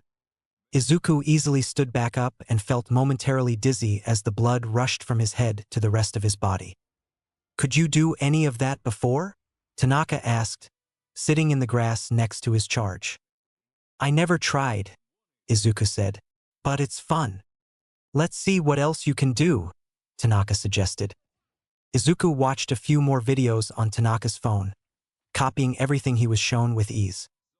Those are really advanced yoga poses, Tanaka said, snapping pictures the whole time. I think maybe you picked up another quirk, kiddo. Izuku's heart sank a little. What's the matter, Zu? Tanaka asked, seeing Izuku's expression change from joy to concern in just a moment. If I got a new quirk, it means someone died, he said gravely. I guess so, Tanaka said, sobering as well. But that's not your fault, okay? The older boy looked around as if to make sure no one was around to hear them talking. Let's go back for now, he said quietly, taking Izuku's hand. I've still got a lot of chores to do. Since they were near the station, Tanaka stopped and gave Izuku a 100-yen coin to buy a sheet of stickers from a machine in front of a newspaper stand. Izuku wasn't lucky enough to get All Might, but he did get a sheet of Crimson Riot decals that he could put in his notebook, where he had been drawing various heroes he saw on TV. It was enough to distract him from his gloom. When they got home, Izuku went to get his notebook, and then Tanaka turned on the TV to a documentary about UA High School, where kids went to learn how to be heroes. Izuku was enthralled. He spent the rest of the day designing his own super suit, which greatly resembled his childish drawings of All Might. Tanaka joined him in playing with action figures once the chores were done, and played the victim of villains, so Izuku could save him from their evil clutches. When Hisashi came home later that evening, Izuku was grinning at him from where he was balanced on one hand on the back of the couch in his pajamas, and Tanaka was sleeping at the end of the same couch, a red, child-sized cape tied around his shoulders. Looks like you wore him out, Zu, his dad told him with a chuckle. I heard you had a busy day. Izuku giggled as his dad plucked him from the couch and carried him upside down into the living room and plopped him right side up into an armchair. Tanaka says I have a new quirk. The laughter woke Tanaka, who sat up with a start and immediately apologized for falling asleep. It's fine, Izuku heard his dad say. I was running late anyway, and you're still working a part-time job in the mornings, too. Izuku didn't know this about Tanaka and looked at him curiously. I only have a few more weeks to save up before I leave for university, Tanaka said sheepishly. You're leaving? Izuku asked in surprise. Not right away, Tanaka promised, but I get to go to university in the United States. I got a scholarship and everything. The United States? All Might went there, Izuku said knowledgeably. What's a soccer ship? A scholarship, his dad corrected. It's when someone pays for part of your school fees to make it easier for you to go. Oh. He didn't really understand a lot of the explanation, but he knew that Tanaka had to go away to school soon. I'm going to miss you, Izuku said sadly. I'm going to miss you too. We'll have to have a lot of fun memories before I go, Tanaka promised. Izuku thought that he would be taken straight to Dr. Tsubasa after he got his newest quirk, but he assured his dad that unless it seemed to be causing a problem, there was really nothing to be done. A week later, Izuku got to talk with a nice counselor who had a quirk like his. He was friendly and asked him questions about how he felt about his newest quirk. Did his body feel healthy? Did he get tired easily? Headaches? Nosebleeds? Did his arms or legs hurt? Izuku told him all about all of the cool things he could do now. He told him all about how he felt fine and liked to play superheroes with his babysitter, and how sad he was that Tanaka-san was going to have to go away to the United States soon. Who will look after you once Tanaka-san leaves? The nice man asked, sounding concerned. I don't know. My dad's assistant picks some people for my dad to choose from. Then he asks me. Izuku says, remembering what happened when Tanaka came. Very interesting, the man told him, patting him on the shoulder. I'm sure they'll find just the right person to look after you when it's time. I guess, Izuku said with a shrug, a little shiver skating up his spine. He still wasn't comfortable with the idea of losing Tanaka. 15 minutes later, Izuku was out on the playground, with no memory of the nice man who had been there only a short time ago. In fact, no one at the school remembered him at all. When Tanaka picked him up at school that day, he took Izuku to a bookshop, where he was picking up a book about the United States. He sat with Izuku in the kids' area and read to him for a while, then took him home by way of the shops in front of the station, where they stopped and got a couple of amiibo for a snack. Kitties! Izuku cried, pointing at a couple of shop cats lying in a patch of sun in front of a koban. Tanaka altered his steps so that Izuku could go and see if they were friendly. Be careful, Tanaka said as Izuku crouched next to a sleek white and black cat with large green eyes. They can scratch or bite if they don't like you. Izuku talked softly to the cats about how pretty they were for a minute, then carefully reached out his hand so they could sniff it. They didn't seem to have any objection to his presence, and the black and white one bumped Izuku's hand with its nose. I think it likes you, Tanaka said, nodding to Izuku. I think you can pet it, but don't touch its tummy. Most cats hate that. Izuku reached out a tentative hand and stroked the cat's head. Tanaka had his phone out, ready to take a picture. He had been taking a lot of them lately, saying he wanted lots of photos for when he went away. It's really soft, Izuku said. He stroked it a couple of more times before Tanaka noticed something was off. I don't think, oh boy. Izuku pulled his hand away, and Tanaka let out a sound somewhere between a snort and a wheeze. The cat looked different now, and Izuku sat back on his heels while Tanaka laughed almost hysterically, but silently. Izuku wasn't really sure why, but the laughter was contagious and soon he was laughing too. The cat blinked at them, but was otherwise indifferent to the patch of fur on its head that had grown about 5 or 6 centimeters in the past few moments. Tanaka finally calmed down and wiped a tear from his very red cheek before he crouched down beside Izuku and put a hand on his back. Give it another pet and see what happens. See if it'll let you scratch under its chin. Cats love that. Izuku nodded and stroked the cat's head a couple more times, then moved his hand under its chin and tickled. The cat approved of this and began to purr, tilting its head this way and that to coax Izuku to reach the spots it wanted. Tanaka was trying to hold his laughter back while he held his phone steady, taking a video as the cat grew a white beard to match the flowing black locks now sweeping from the top of its head. Okay, Izuku, that's enough, Tanaka finally said, pocketing his phone. We'd better get you home. Better not touch anything on the way. Okay? Izuku wasn't sure what was going on, but the cat did look pretty silly now. He grinned and followed along as Tanaka led the way home.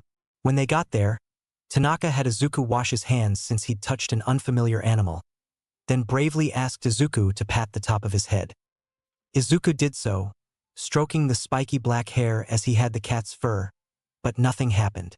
Izuku tried his own head at Tanaka's urging, but it stayed the same too. Maybe it only works on cats.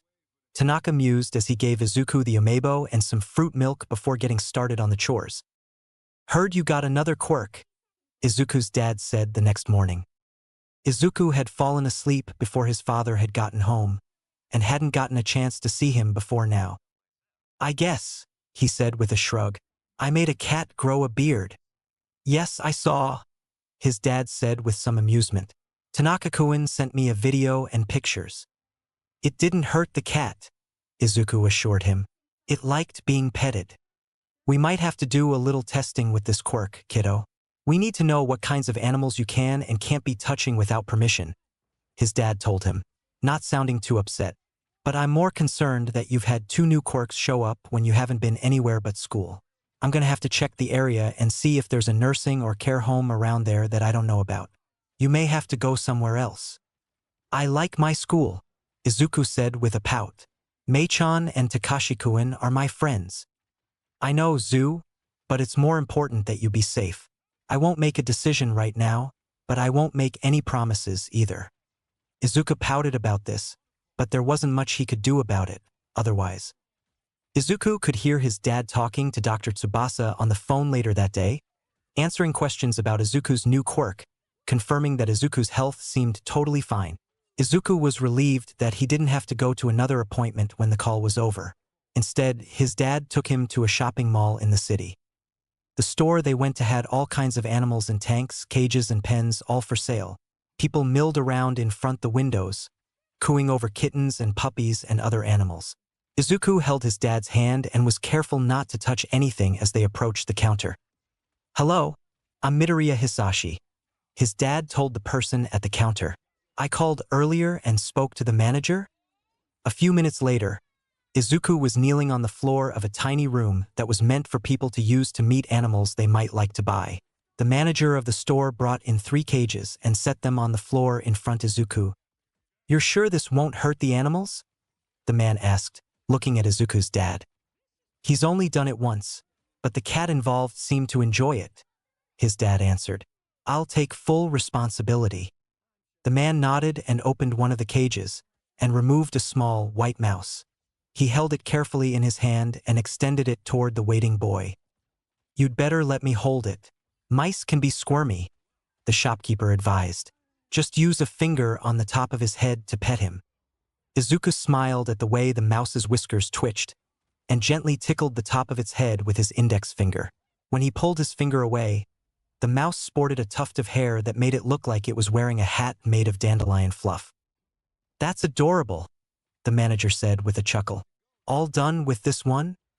At Izuku's nod, the man put the mouse back and opened the next cage, which held a guinea pig. The little rodent made a repetitive squealing noise that concerned Izuku, but the manager assured him that guinea pigs were just noisy like that, and it wasn't in pain. He let Izuku hold it in his lap, and Izuku giggled and it tried to shove its way under his shirt.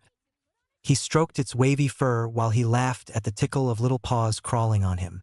When the manager picked the animal up from his lap, they could all see that the guinea pig looked like it was ready to model for a pet shampoo ad. Its fur had been about 3 centimeters long before, but now hung in thick waves to cascade a few centimeters over the man's hands as he put it back in its cage. This is one of the best things I've ever seen, the man said, sounding sincere. Let's try something that isn't a mammal. The third cage held a small blue and green parakeet. It hopped onto the man's outstretched finger, and he moved it over in front of Izuku. Try petting it on its back between its wings, he suggested. Izuku looked to his dad, who nodded that it was okay. Izuku carefully did as instructed, but the only thing that happened was that the bird nibbled at his arm. No feathers grew or fell out or anything else. Interesting, the manager said. Let me take these back out, and I'll be back with some more. An hour later, Izuku left the store knowing that his new quirk only worked on mammals, as far as they could tell, though not humans. The chances of him ever getting near enough to touch a monkey or a bear or tiger or anything of that nature was very small, so they might never know if this quirk worked on them. Izuku also learned that his father was not keen on him having a snake or a tarantula for a pet anytime soon. Izuku was happy to spend some time with his father, who had the day off for a change. After the pet store, they strolled around the mall, and Izuku was allowed to have a bubble milk tea as they walked. It was a good day. Chapter 5. 2 weeks before Tanaka was due to leave for the United States, Izuku's dad brought home a young woman to meet him. She was a university student, he said, that was studying to become a teacher. Izuku thought she was pretty, and that she had a nice smile, but there was something about her he wasn't quite sure of. He hid behind his father's legs when they were introduced, and didn't want to talk to her. Izuku's dad, to his credit, did not try to force the encounter. He apologized to the young woman, but explained that he needed someone in the position that Izuku felt extremely comfortable with, and that he was sorry he had wasted her time. The young woman had stared at Izuku for a few moments longer than seemed polite before she simply turned around and left without another word. 2 other candidates were also rejected by Izuku, and his dad finally asked him if he was just turning them down because he didn't want Tanaka to leave. "I don't want him to leave, but I know he's gonna," Izuku said solemnly. "But those other people felt bad. I didn't like them. They looked nice, but they weren't." His dad had lifted an eyebrow at him, but simply ruffled his hair and said, "Okay." The week before Tanaka had to leave, Izuku's dad brought home one more candidate. She was different from the others, and Izuku liked her at once. She was short and plump, with gray strands in very dark purple hair cut short to frame her face. Everything about her seemed to be what Izuku imagined a grandmother would be like. He came out from behind his father's legs and offered her a shy smile. "Pleased to meet you," he said politely. "I'm Midoriya Izuku." She smiled at him with slightly crooked teeth, and her eyes crinkled in the corners. He liked her immediately. "Do you like All Might?" he asked her, giving her the ultimate test of suitability. "Oh my, yes," she said. "He's so big and handsome." She gave him a wink and Izuku's dad chuckled. "I like her," Izuku decided, looking up at his dad. That was how Granny Ito came to be in charge of taking care of Izuku and Hisashi when Tanaka left to continue his education abroad. Izuku missed Tanaka, but Granny Ito was really nice to have around. She picked him up from school each day. Dad's search for care homes nearby had turned up nothing, and walked with him, listening intently to his chatter. She baked special treats, her meals were really yummy, and she had a quirk that let her grow really nice houseplants. She read to him a lot and helped him learn how to. As far as he was concerned, she could stay forever. A week after Granny Ito began working for the Midoriyas, she told Izuku that they were going to go on a field trip. She picked him up from school and they took a train. He kneeled on the bench seat and watched as the scenery flew by, and he kept up a stream of chatter about everything he saw. He recognized 1 or 2 hero agencies by their signs and exclaimed excitedly. She smiled at him, but seemed nervous and uncomfortable. "What's wrong, Granny Ito? If you don't want to take me anywhere, you don't have to," Izuku told her, noticing she was twisting her hands in her lap. No, she said with a strained smile. "Don't worry, Izuku. Everything is going to be fine. We're going to see something you'll really like." Izuku tried to coax their destination out of her, making guesses like the zoo or a candy store, but she simply smiled. "You'll see." They got off the train about 40 minutes after they got on, and walked through an area with some tall buildings. When they got to where Granny Ito wanted to go, Izuku looked at the building with a sense of disappointment. The building was utterly plain, with no real distinguishing features. She rang a doorbell, and there was a buzzer before the door clicked, and she pulled it open, ushering a hesitant Izuku into the dim interior. "Who's that?" a voice demanded. Izuku looked over to where the voice had come from, a scrawny boy with white, messy hair, torn jeans, and a wrinkly t-shirt. He didn't look very old, maybe just shy of going to middle school, but was pale and sickly looking. He also didn't look happy to see them. "Tamura," a man's voice said from the doorway that the boy was standing in. "You haven't finished the assignment I gave you." "Yes, sensei," the boy said in a surly tone. He glared at Granny Ito and Izuku for a moment longer before turning on his heel and slouching out of sight. A moment later, a tall man appeared who looked vaguely familiar to Izuku, but he couldn't think why. "Please forgive my student," the man said cordially. "He doesn't deal well with strangers." Izuku wasn't sure what was going on, and held Granny Ito's hand in his own, even though he was getting to be a little old for such things. Ito-san, thank you for bringing Midoriya-kun to visit me. You can go and wait in the lounge if you would. Our little meeting shouldn't take too long, and then the two of you can be on your way. Granny Ito gently released Izuku's hand and shooed him toward the man. Go on, dear. Everything will be just fine. Izuku's reluctance melted away at her words, and he walked over to where the man was waiting. Follow me. There's someone I want you to meet with, the man told him, leading him down a hallway.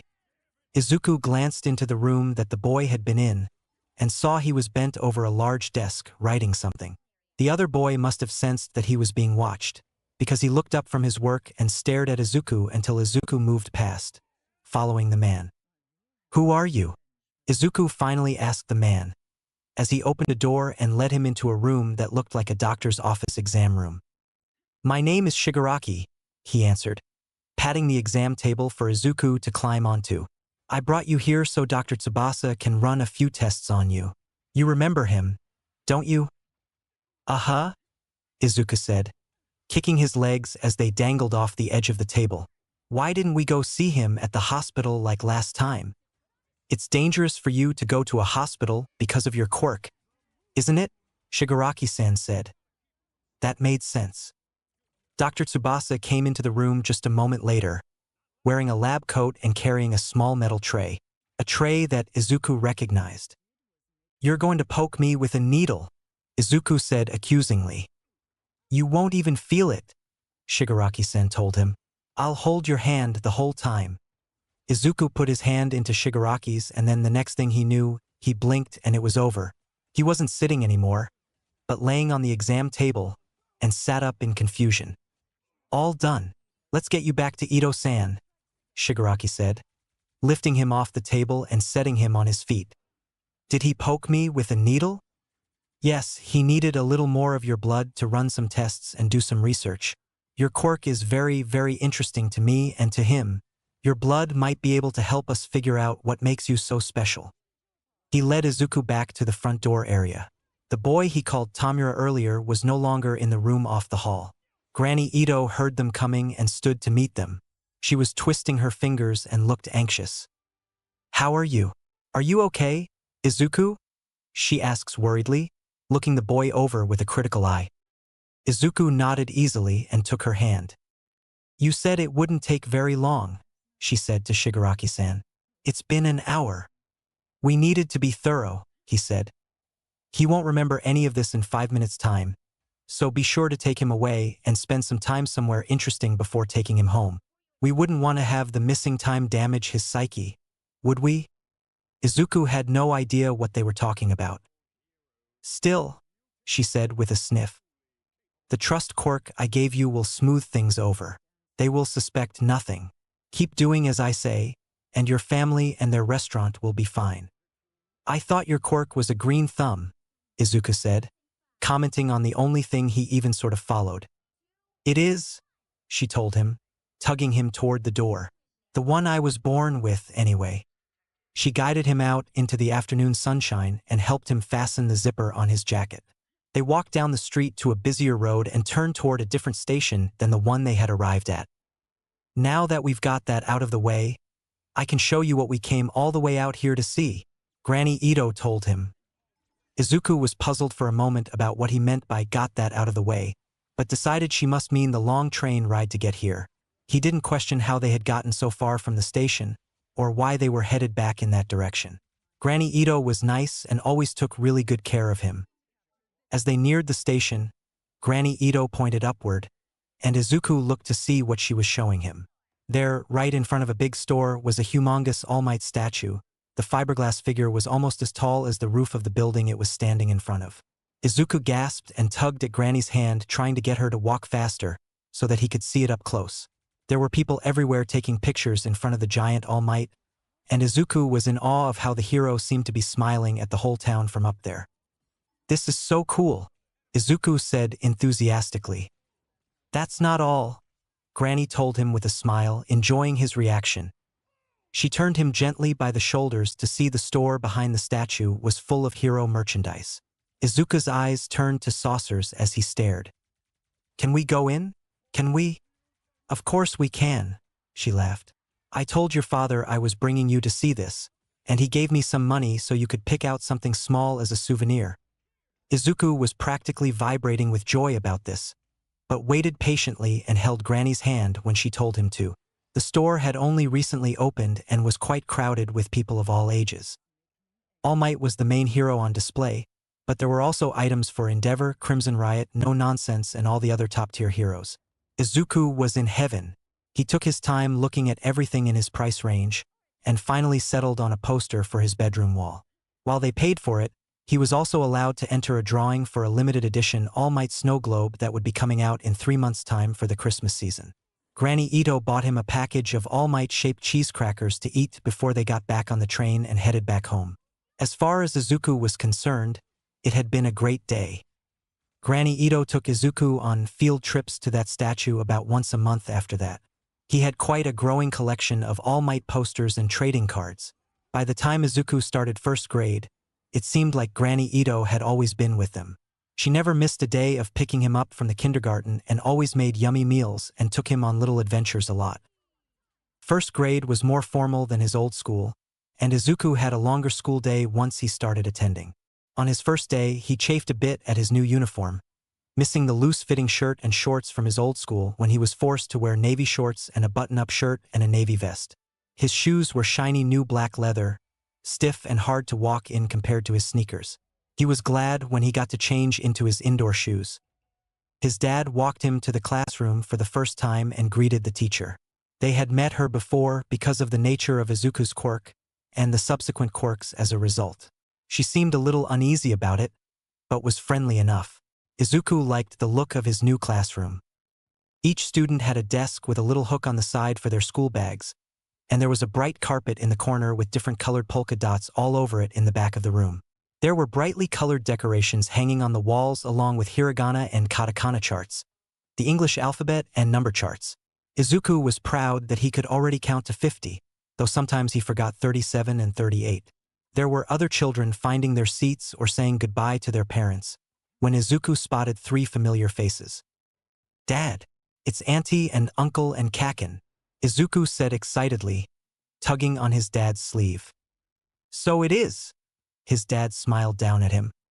The teacher moved on to speak with other parents and students, and Izuku went over to greet the Bakugu family. "Izuku-kun," Auntie said with a huge smile. She crouched down to ruffle his hair and exclaim over how much he'd grown since she last saw him. Uncle shook hands with his dad, and Kakin just stared sullenly. "What's Deku doing here?" Kakin demanded of no one in particular. His mother flicked his ear and scowled at him. "Hi Kakin," Izuku said timidly, trying to be friendly. "TCH," was Kakin's reply.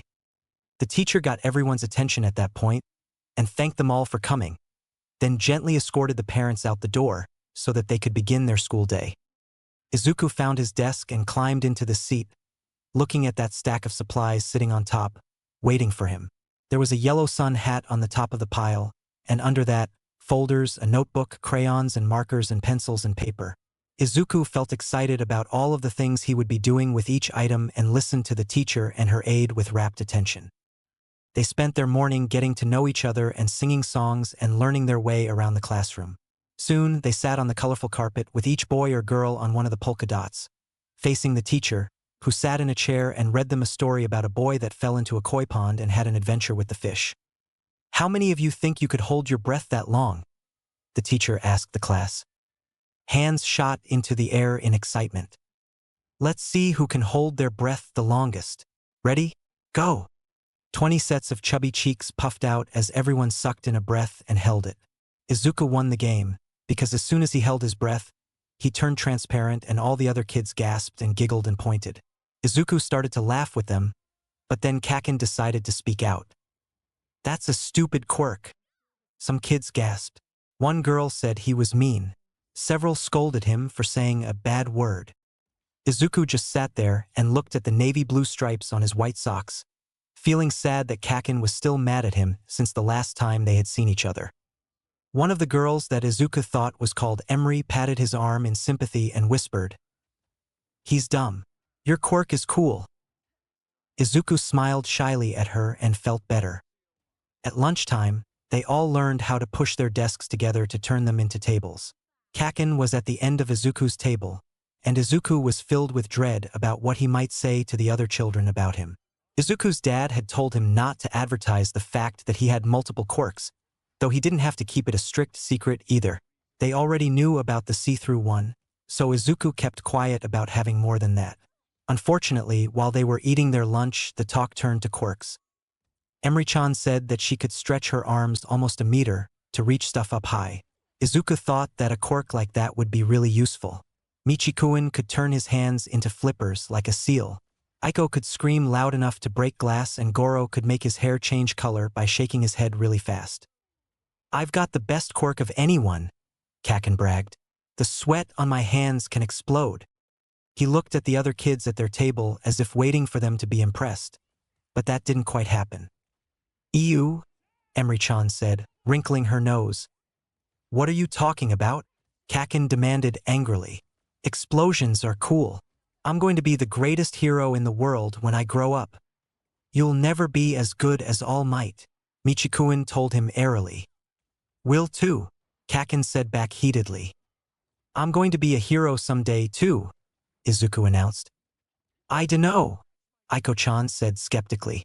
"Turning see-through isn't very good for heroes." "Like I said," Kaken said smugly, "it's a stupid quirk. All his quirks are lame." "All his quirks?" Emery-chan asked. "How many do you have, Izu-chan?" Izuku opened his mouth to answer, but Kaken beat him to it. "He's got 4, 'cause he's a freak." All the kids around the room turned to stare, because Kaken's voice was so loud. "Nobody has 4 quirks," one of the kids from the next table said. "Deku does," Kaken insisted, "because he steals them from dead people." Izuku's eyes widened. He didn't know how Kaken knew about how he got his new quirks. "What?" several kids asked. The teachers tried to get the situation under control, but it was too late. Chatter swept across the classroom while kids all tried to ask Izuku about it at once. "Go ahead, Deku. Tell them," Kaken said with satisfaction. "Boys and girls," the teacher said, clapping her hands to get their attention. "That's enough. We'll talk more about this after lunch. Until then, focus on eating and being kind to each other." Izuku sighed and put down his chopsticks. He wasn't hungry anymore. "Do you really have 4 quirks?" Emery-chan asked him in a whisper voice. 7. Izuku told her miserably in an even quieter whisper. "That's so cool. You're so lucky," she whispered excitedly. Izuku looked at her in amazement and felt some of the pressure in his chest dissipate. After lunch, they all did their part to clean up and put the classroom back to the way it had been. When they were finished, the teacher stood in front of the class. "Normally, this would be when we would go outside for recess, but I think that we should have a talk as a class first." Everyone sat back on the polka dot carpet, and the teacher called Izuku up to stand in front of everyone. "Our friend Izuku-kun has a very special quirk," she told them. "It's a quirk that gives him other quirks. He steals them from dead people," Kaken said with a nod. "I do not," Izuku fired back hotly. "It's not stealing." The other kids were unusually silent during this exchange, waiting to see what would happen. "Izuku-kun," the teacher said kindly, putting a hand on his shoulder. "When you came to meet me the other day, you did a very good job of explaining how your quirk works. Why don't you tell them about it, the same way you told me?" Izuku felt nervous with all of those eyes on him, but swallowed and told them about how his dad had told him to think of it like collecting shells. Most of the kids looked confused, but accepting. Several hands shot into the air to ask questions. "How many quirks do you got?" a little boy whose name Izuku couldn't remember asked. 7, Izuku said uncertainly. "Whoa!" many of the kids murmured in awe. Kaken looked as if someone had slapped him in the face. "Cool. Lucky. What are they?" Aiko-chan asked. The collecting one, I can turn see-through, I can tell what people want to eat, I can make some animals' hair grow, I can change plastic stuff a different color, and I got really good balance and agility, Izuku said, counting on his fingers. Oh, and I got my mom's quirk that lets me pull small things to me. Agility, the teacher corrected with a smile. There was the familiar TCH sound, and Izuku knew it was Kaken, though he didn't say anything more. At least not yet. When they were finally released to go outside and play, Izuku had a group of other kids around him, curious to know more about how his quirk worked and to tell him about their own. He was just as interested in their quirks as they were in his. He asked them lots of questions about theirs and wished he knew how to write better so he could put them in his notebook. Tanaka used to help him before. Maybe Granny Ito could help him this time. They were all trying to organize a game of tag. When Kaken made an appearance, the teacher had asked him to stay inside for a minute more for a talk, and started trying to cause trouble. "You'd better watch out, or Deku will steal your quirk next," he told them with a leer. "Who's Deku?" one of them asked. "It's that freak," he said, pointing to Izuku. "It means useless." "That's mean. You're mean," one of the other kids accused. "I don't want my quirk stolen," said one of the girls, sounding scared. "I can't just take quirks," Izuku said worriedly. "And I wouldn't anyway." "Yeah, you have to die first," Emery said with her hands on her hips. "And you're a kid. You're not going to die for a long, long time." Many of the kids looked unsure about everything, but most were on Izuku's side. "Come on, let's go play," a boy called Hashihiko said, breaking the awkwardness. "Bet you can't run as fast as me." The rest of the day was better, and Izuku had made the beginnings of some friendships with classmates, even if Kaken wasn't among them. Granny Ito was waiting for him when he was released at the end of class, which was later than his old school let out. She listened to his account of his day and asked lots of questions as they went home. He tried to stay up to tell his dad all about it when he got home from work, but he was worn out from his long first day and fell asleep long before his father arrived. Chapter 6. The school year was a relatively good one for Izuku. Kaken continued to try to rally the other kids against him, but was largely unsuccessful in his attempts. He quieted down a bit after the school called his parents about his bullying and brash behavior, but still insisted on calling Izuku Deku instead of his real name. Izuku didn't really mind, since the other kids were friendly and most of them agreed that Kaken was mean. Granny Ito took Izuku on field trips every so often, but Izuku always had fun and came back with some sort of reward for excellent behavior. During one such outing, Izuku acquired a mysterious, almost black, bruise in the crook of his arm, but he said it didn't hurt. Granny Ito told him and his father that it was probably a strange reaction to an insect bite. They trusted her, of course. Over the summer, Izuku enjoyed trips to the beach, field trips with Granny Ito to pick berries at a farm, or to the hero store, or even a couple of overnight trips to festivals. Granny's sister ran, and in that they stayed at that was a lot of fun. He met Dr. Tsubasa and Shigaraki-san several times over the summer, but never remembered it afterward. He got to visit colorful shrines and temples with beautiful landscapes, and even got to meet some local heroes of small towns they visited. The only thing that wasn't really welcome was Izuku attaining a new quirk called Teflon that made things not stick to him. His skin didn't feel any different to the touch, but it was kind of a pain because his socks would slide down really easily, and hats didn't like to stay on him unless they were tied under his chin. A little research helped them learn that Granny Ito's sister had an inn next to a house where an elderly woman lived, and she had died of old age there while Izuku was nearby. He had to make adjustments to his clothes like belts or suspenders, straps and buckles to secure anything to him. The good part was that he didn't really get dirty. Spills just seemed to roll right off of his skin. When school started again, the other kids thought his new quirk was hilarious and would purposely spatter paint or other things on him to see if they could make anything stick. In the end, they all got scolded because while Izuku's skin stayed clean, his clothing did not.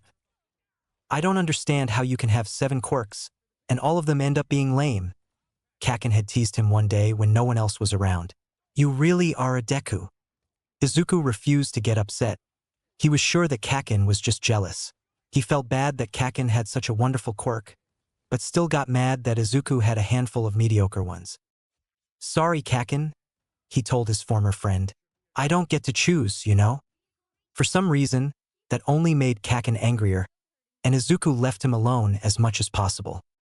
As the school year progressed and winter was in full swing, Kaken began to make almost everything into a competition, especially with Izuku. In PE, he bragged about being the fastest runner and the highest or farthest jumper. He was good at sports, but some of the other kids were better at some things. Izuku was never quite able to beat him most of the time, but didn't lag behind by much, either. That didn't stop Kaken from calling him Deku and lame and other mean things. Some of the kids that hung out with Kaken did the same, but Izuku didn't care about them. On the day that Izuku scored a goal in soccer while Kaken was playing goalie, they got into an actual physical fight. Kaken got so mad that Izuku bested him, that he used his quirk on the ball. It rocketed toward Izuku, hitting him in the face with a loud thonk. Izuku had been stunned as his lips split and started to swell and his nose began to bleed. Kaken had laughed at that, until Izuku threw the ball back at him and hit him in the chest with it. Izuku didn't have a quirk that let him launch the ball like the other boy had, so it didn't hit him very hard. Kaken had gotten angry that Izuku had dared retaliate, even if it didn't hurt, that he used his quirk on Izuku's shoulder, burning his pea shirt. By the time the teacher pried them apart, both boys were hitting each other and shouting. Granny Ito was the one who came to talk to the teachers when they called home about it. Izuku sat in a chair beside her, looking at his shoes with tears in his eyes. Kaken sat next to his father with a scowl on his face and traces of blood under his nose and a long row of scratches down one arm. Izuku had promptly apologized when he was told to, and he even meant it. He didn't want to fight, he never had. All he had ever wanted was acceptance from a friend he admired. Kaken, on the other hand, refused to apologize and made it known that he definitely wasn't sorry. No matter how his father tried to reason with him, Kaken would only say that he hoped Deku would drop dead. Granny Ito held onto Izuku's hand firmly and finally spoke up. "I will speak to Izuku about his behavior today," she said soothingly. "I'm sorry for the inconvenience and trouble this has caused. I hope that Katsuki-kun will think about what he's done and realize that hurting people is never the answer to frustration."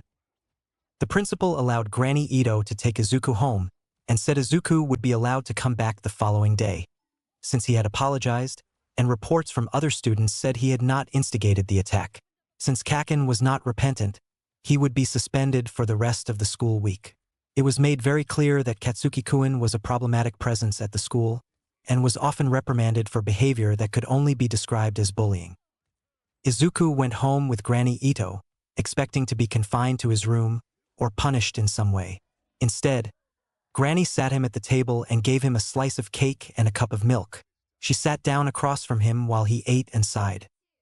"To be honest, Izuku, I thought that something like this might happen. Your father expected it to happen a lot sooner." Izuku stared.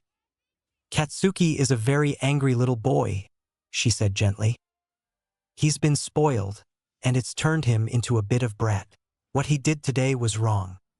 "I shouldn't have hit him with the ball," Izuku said, putting down his fork. "No, you shouldn't have. I understand why you did, though. Sometimes things happen that make us angry, and we end up doing something we shouldn't. Understanding that what we did wasn't okay and apologizing for it is important, but staying in control is better." "I am sorry," Izuku said sadly. "I just got really mad because he laughed when I got hurt, then kept hitting me, and he used his quirk, even though we're not supposed to." "I know," she said with a soft smile. "But next time, I want you to try to remember that you're not like Katsuki-kun. You need to be better than him and just walk away when he acts angry like that. Tell a teacher if he tries to hurt you or says he's going to hurt you. Okay." Izuku nodded. "All right," she nodded, standing up. "That's all I'll say about it, then. Finish your cake, and we'll get started on the chores." Kaken didn't come back to school. Izuku's dad told him that he'd gotten a call from the Bakugas and that they had decided that it would be easier for both Katsuki and Izuku if they went to separate schools, at least for a while. Since Izuku hadn't been the one causing trouble, it was only fair that he be allowed to stay at his current school and enjoy his new friends and teachers. Izuku felt tears prick his eyes at the news and was ashamed to find that they were ones of relief instead of grief. He had honestly wanted to be Kaken's friend and had been pushed away so many times. Seeing him again in first grade had seemed like a chance to start over, but that was impossible now. Izuku flourished once Kaken was gone. The teachers simply told the other kids that Bakugakuin had transferred to a private school, and everyone had accepted it. Izuku excelled in reading, writing, and history, but struggled with English. Math was okay, but he wasn't brilliant at it either. School was school, he liked it but didn't love it. He had a group of kids he liked and played with, but didn't allow himself to really have a best friend, or go to anyone's houses when he was invited. He had learned his lesson about that from Kaken. First grade ended and Granny Ito waved goodbye to them as they started the summer break. Izuku's dad took him to Sapporo with him on a combination business trip and vacation. His dad's company was having something called an executive retreat, and Izuku was allowed to go along and join a summer camp that featured a lot of time hiking and learning about nature. His favorite part was the huge sunflower fields and getting to play in the streams, even though they were freezing cold. He met a lot of interesting kids from a couple of different countries and got to practice his English a little. From there, Izuku and his dad went to Okinawa for a couple of days. His dad had a lot of business meetings, but Izuku was still able to go to the beach and earn a few more freckles on his cheeks and nose as souvenirs. After that, they had to go to Taiwan again. That wasn't as fun for Izuku, but it was better than the time before. The grief of losing his mother wasn't as fresh as before, and they were staying in a fancy hotel that even had a pool. The person that his dad found to look after him while he worked spoke Japanese, and was polite and somewhat disinterested in babysitting, but not unkind. Izuku played in the pool, watched movies in the room, and learned origami from the computer while his guardian tapped away at a laptop most of the time. His dad even took some time to take him to some sightseeing spots around the city before they traveled back to Japan. He'd been away from home for almost a month. Granny Ito showed up the day they returned, and Izuku threw his arms around her middle and hugged her. She seemed surprised by the sudden affection, but pleased at the same time. She explained that she had taken time away from her family's business for the next 2 weeks, to look after Izuku full-time until school began again. "You have another job?" Izuku asked in surprise. "Not officially," she said as she tackled the laundry from their trip. "I help my family with their restaurant before I come to get you each day." Izuku had had no idea that Granny Ito did anything other than look after him. "It used to be mine before my husband passed away, and my daughter and her husband run the place now." "Where is it? What kind of food do they have?" Izuku wanted to know, suddenly full of questions. "Can I visit? No wonder you're such a good cook." Granny Ito had smiled a little sadly, but nodded. "It's not too far away, just a 20-minute train ride. Maybe we can go for lunch one day before school starts again." "If you already have a job and stuff, why do you work here?" Izuku wanted to know. "Some things happened," she said gently, "and I like working here. My children are grown up, so getting to see you every day keeps me young. Now, what did you bring me from your trip?" The distraction was enough to send Izuku running to find his backpack, which was filled with souvenirs. 2 days later, Granny Ito took Izuku on a field trip, where he met a nice man with a very similar quirk to his, but he couldn't really remember anything about it. He got to visit the restaurant run by Granny's daughter, and got to eat some delicious katsudon while he was there.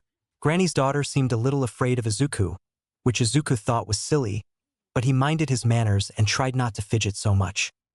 As time went on, Izuku started second grade and was glad to see his friends again. At home, he became more and more proficient in the kitchen under Granny's watchful eye. He learned how to make a passable tamagoyaki, decent miso soup, rice, and by extension rice balls and even curry with a little help. He also liked to help with the chores, and learned how to properly scrub the bathtub, vacuum the floors, and wash dishes. He didn't have quite the eye for detail that Granny did, or even Tanaka, but he did all right. Things settled into an easy rhythm with few hiccups.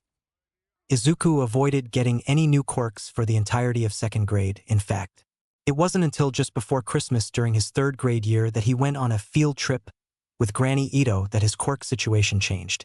Izuku had been pulled out of school a little early one Friday to go to a dental appointment, and after that, Granny had taken him to meet a nice man with a quirk very similar to Izuku's own. He also met a boy in his very early teens with white hair and a scarred face, and a man with black mist where his head should be. The boy's name was Tamura, and to 8-year-old Izuku he seemed practically grown up.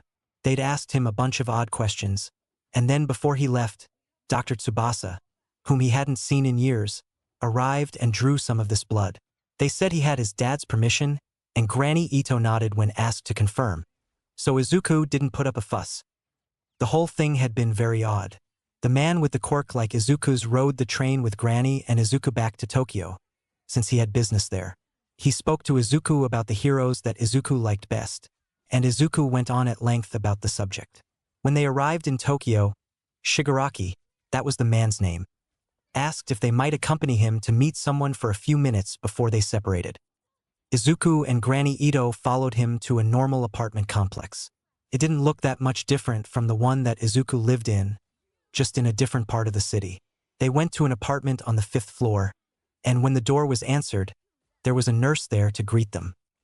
She's stable, but she doesn't have long. Another couple of days at most,